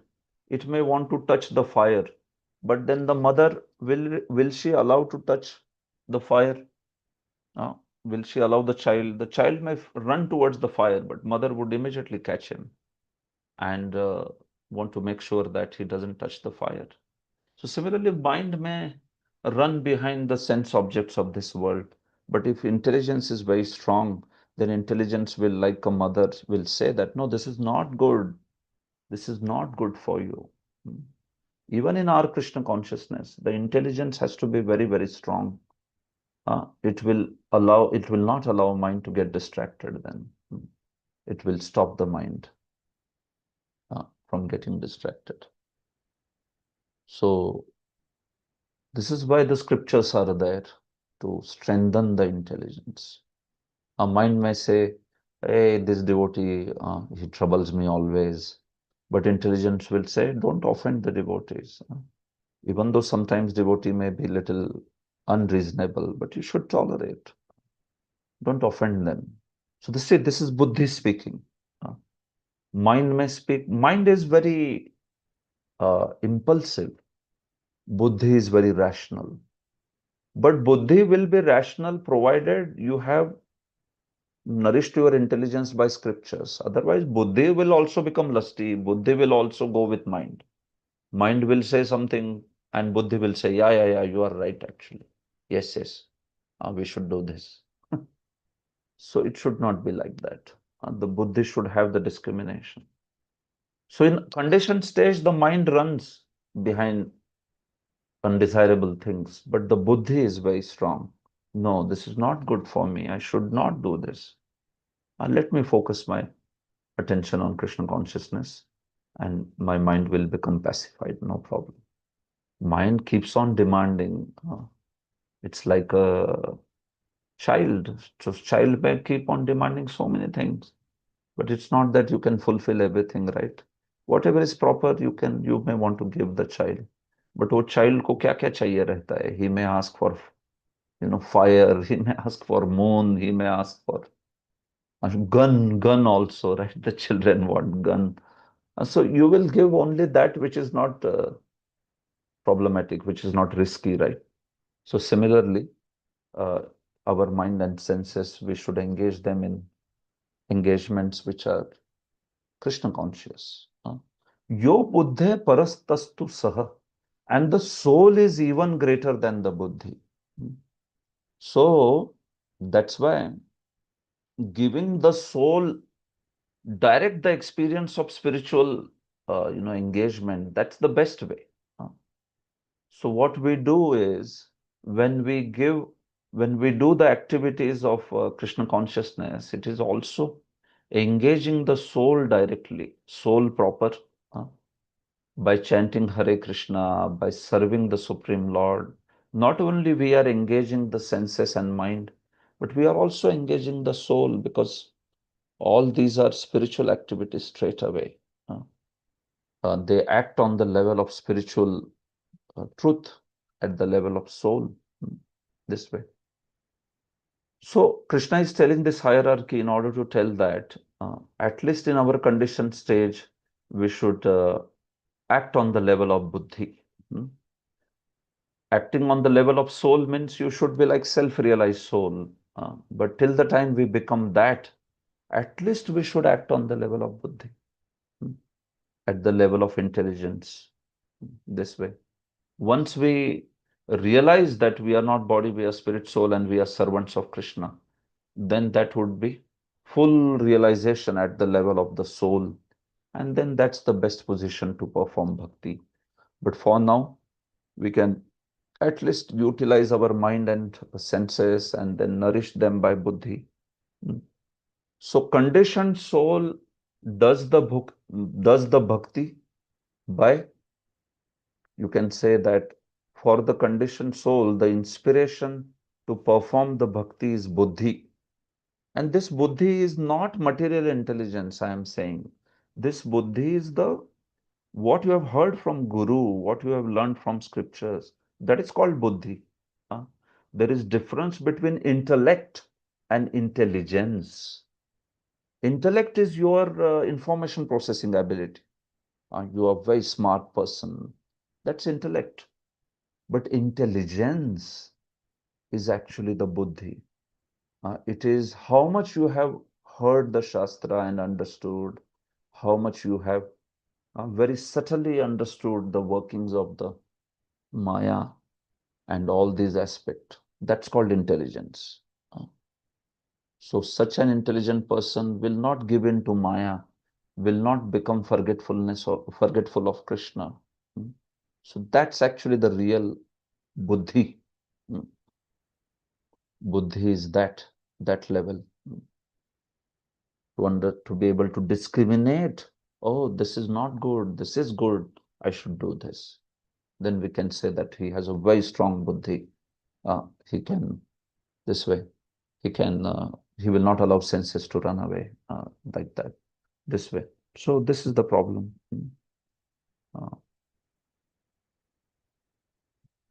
So Prabhupada brings up the discussion to again, param drishtva nivartate. Finally, you want to engage mind and senses, everything. But the desire for sense gratification will go by that higher taste. So we engage ourselves initially, even though we may not have great taste, but still we engage ourselves in Krishna's service. And slowly, slowly that higher taste will take away all the lower propensities.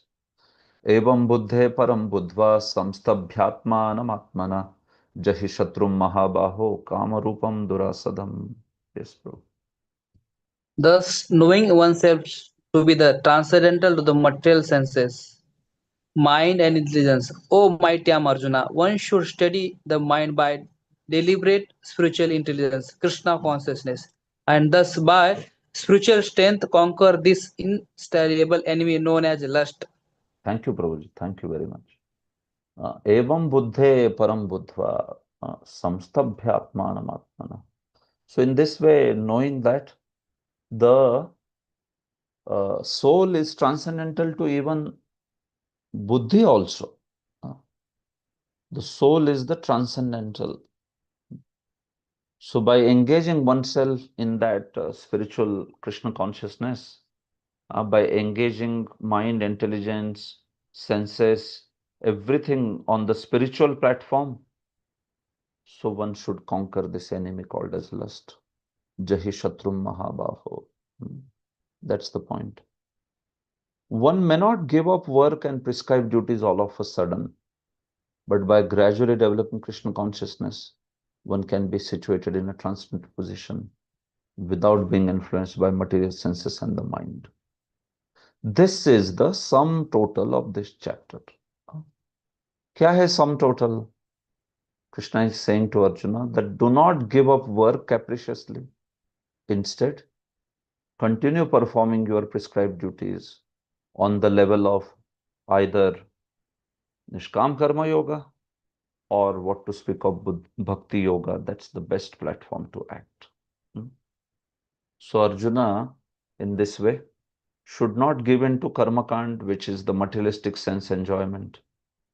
I mean, here Arjuna may not, you may wonder what sense enjoyment he is proposing. No, his desire to even just give up the battle, that is also his own speculative desire, no? So it's one way fulfilling the lust only. He wants to do what he wants to do. That's it. So that is the point. Krishna is saying he's addressing that. And if you say, no, he's doing it for Jnana Yoga, he wants to go to forest and do it. Okay, so still Krishna says, no, you set a good example.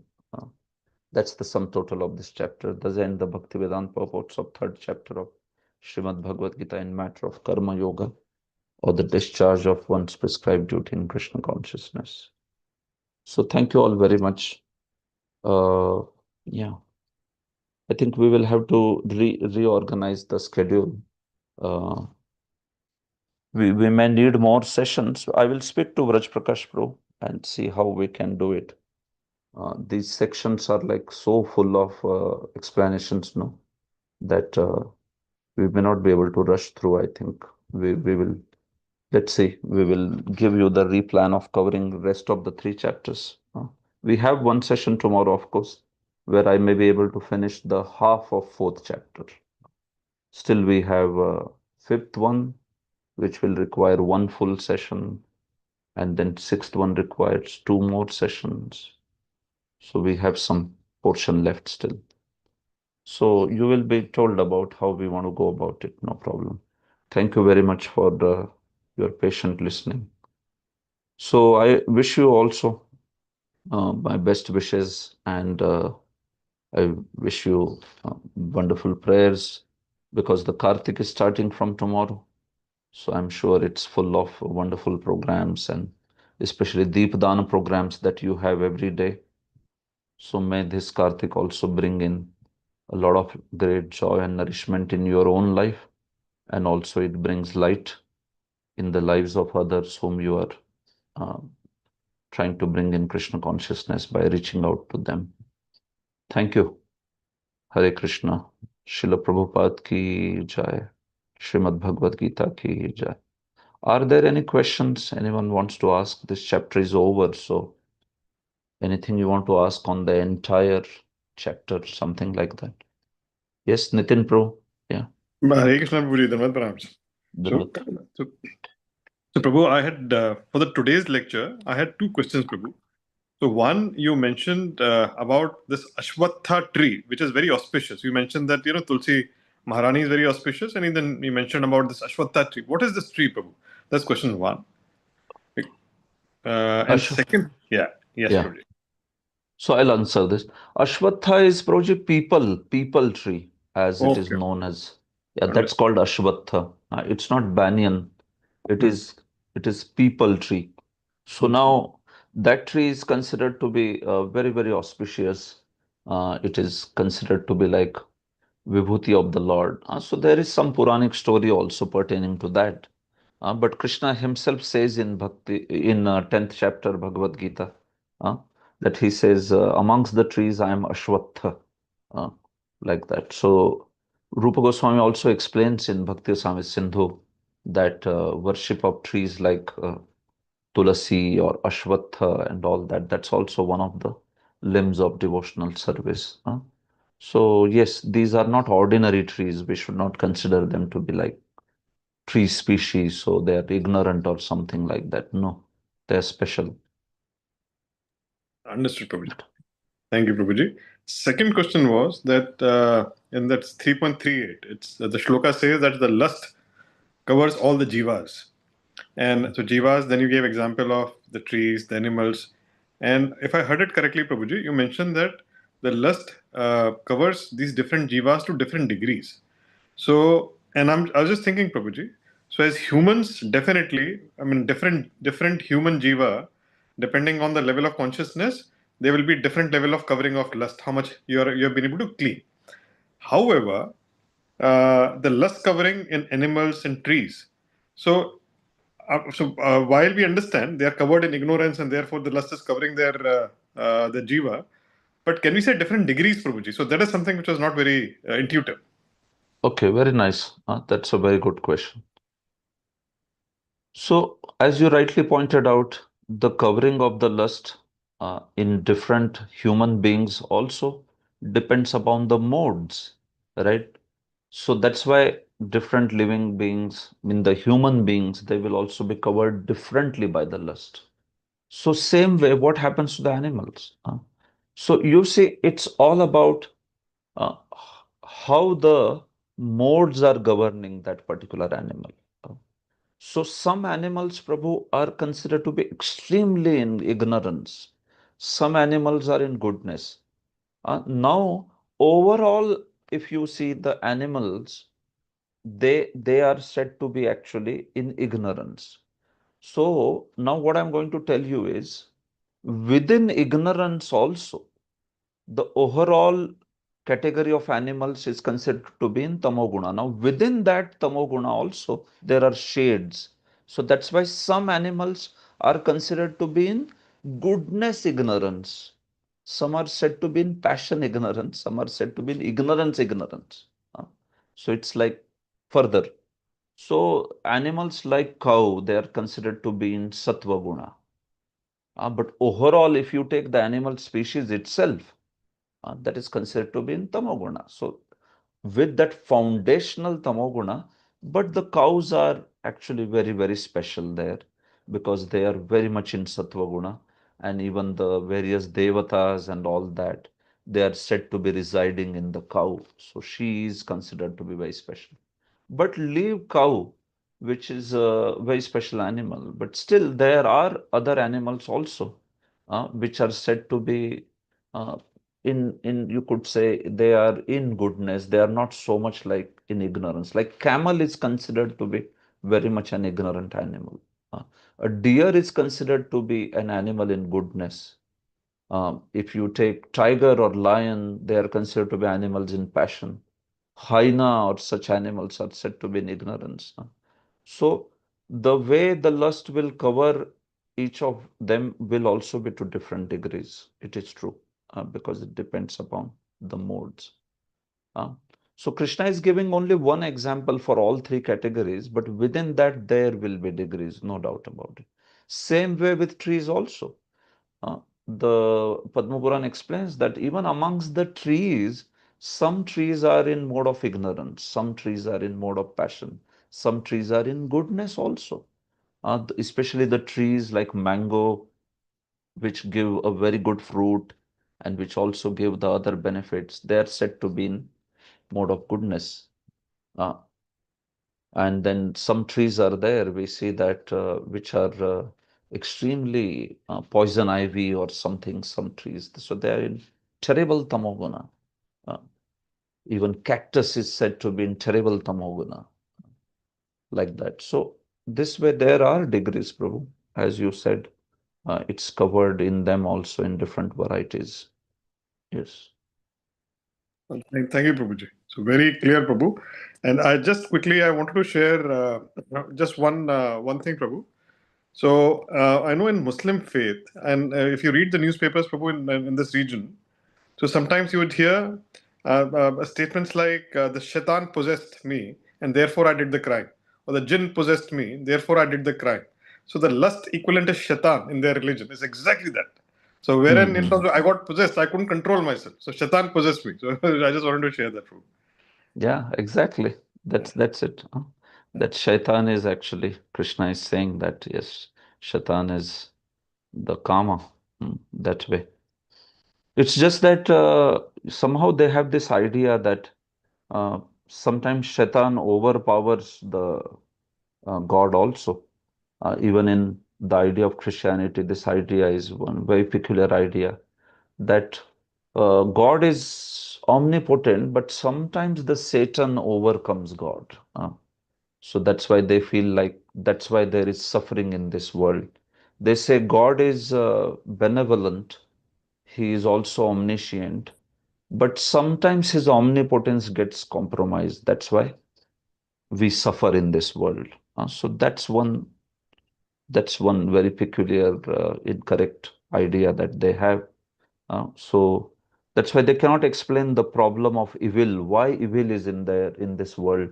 They always are stuck up with that. But in Vedic scriptures, very clearly, that God is always omnipotent. You can never overpower God, but He allows the karma to take over. So He's just not interfering. In the material world, He does not interfere so much. As long as the living entity himself wants God to interfere, then He will interfere this way. So, yes, Prabhu, as you said that you brought that shaitan concept, no? So that's why I thought I'll address that. Yes. Yeah. Thank you, Prabhuji. Hare Krishna. Not a problem. Hare Krishna. Thank you. Shri Padamboj, Prabhu. Yes. You have something to ask? Krishna Prabhuji, Dandavad Pranam Prabhuji. Thank you very much for the nice session, Prabhuji. Prabhuji, actually, the doubt I had actually is the second question of His Grace Nitin Prabhuji. And in continuation of that, what I want to ask Prabhuji is that, as we know that Brahmanda Brahmite Kona Bhana Bhagyavana Jiva. So we have been going through this 84 lakh species. So now the plants are also species, animals are also species. We, Jiva, before becoming humans, have we gone through these stages of plants, animals? And if we have gone through those stages, like how from that the lust covering being so strong, how we got elevated ourselves to this position of humans? If this is something like I want to know. Correct. Yes. See, Prabhu, there are 84 lakh species of life, uh, as it is mentioned in Padma Puran and all those categories. So, take a hypothetical scenario where a particular soul is not coming in contact with any devotees or anything like that. Take a scenario like that. So now in that scenario, how will the soul transmigrate? So the soul transmigrates typically through the 84 lakh species of life.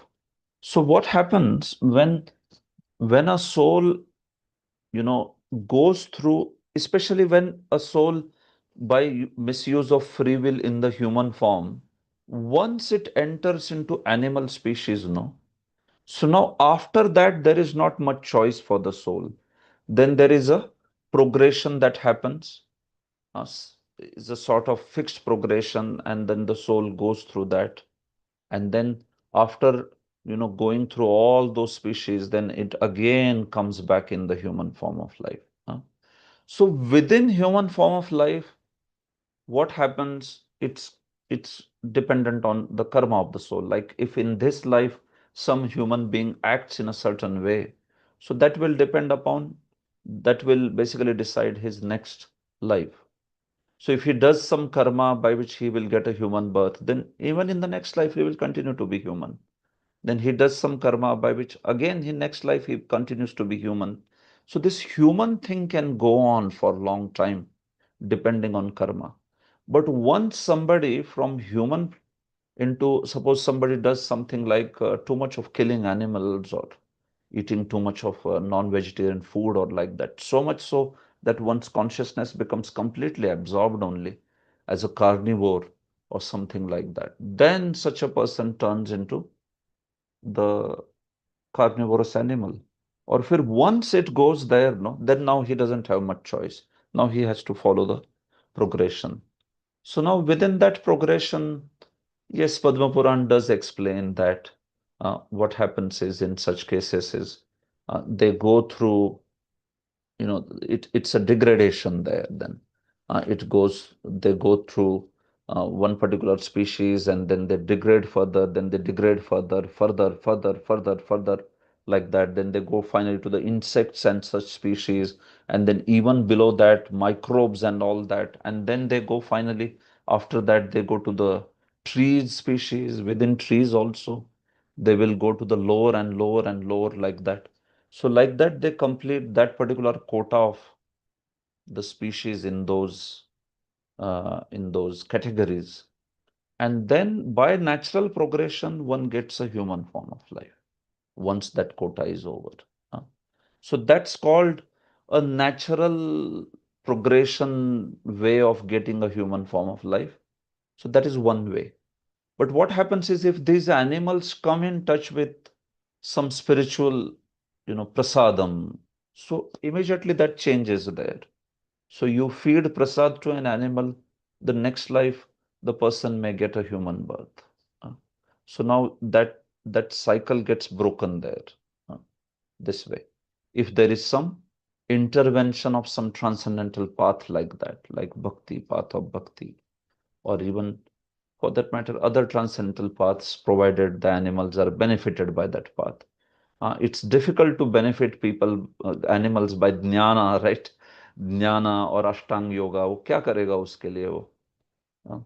But you can feed prasad to animal. That's possible. So animal also consumes something. So Prabhupada also says in many places, best way you can help an animal is to give prasad. That's it. और क्या करेगा वो? The animal may not hear kirtan or forget about discourse or anything. Some animals have done that also. There are documented stories also. One of the elephant in Guruvayur temple, he used to fast completely on the day of Ekadashi. It's a documented story in their own books and also in the Gazette. So this elephant used to fast on Ekadashi day. We don't know how that elephant would understand, but that elephant would fast that day, complete fasting. And elephant fasting is no joke, right? You know how much elephant needs to eat. And then finally that day, that particular elephant, he died in front of the Lord on the day of Ekadashi, right in front of the Lord, in the assembly of devotees. That elephant gave up the body. So now you can say it's not a very ordinary animal, right? Very special animal. So one of the sannyasis in ISKCON has written a book, Animals in Krishna Consciousness. You can see that book. So he speaks about various animals connected to various temples and all, and how they got the mercy of the Lord. So in such cases, the natural, I don't have to say progression, but natural cycle of going through certain species will be broken, and the animal would get the human form of life. And then it depends in human form of life what they do. Because you know this principle, right? Animals never get any karma.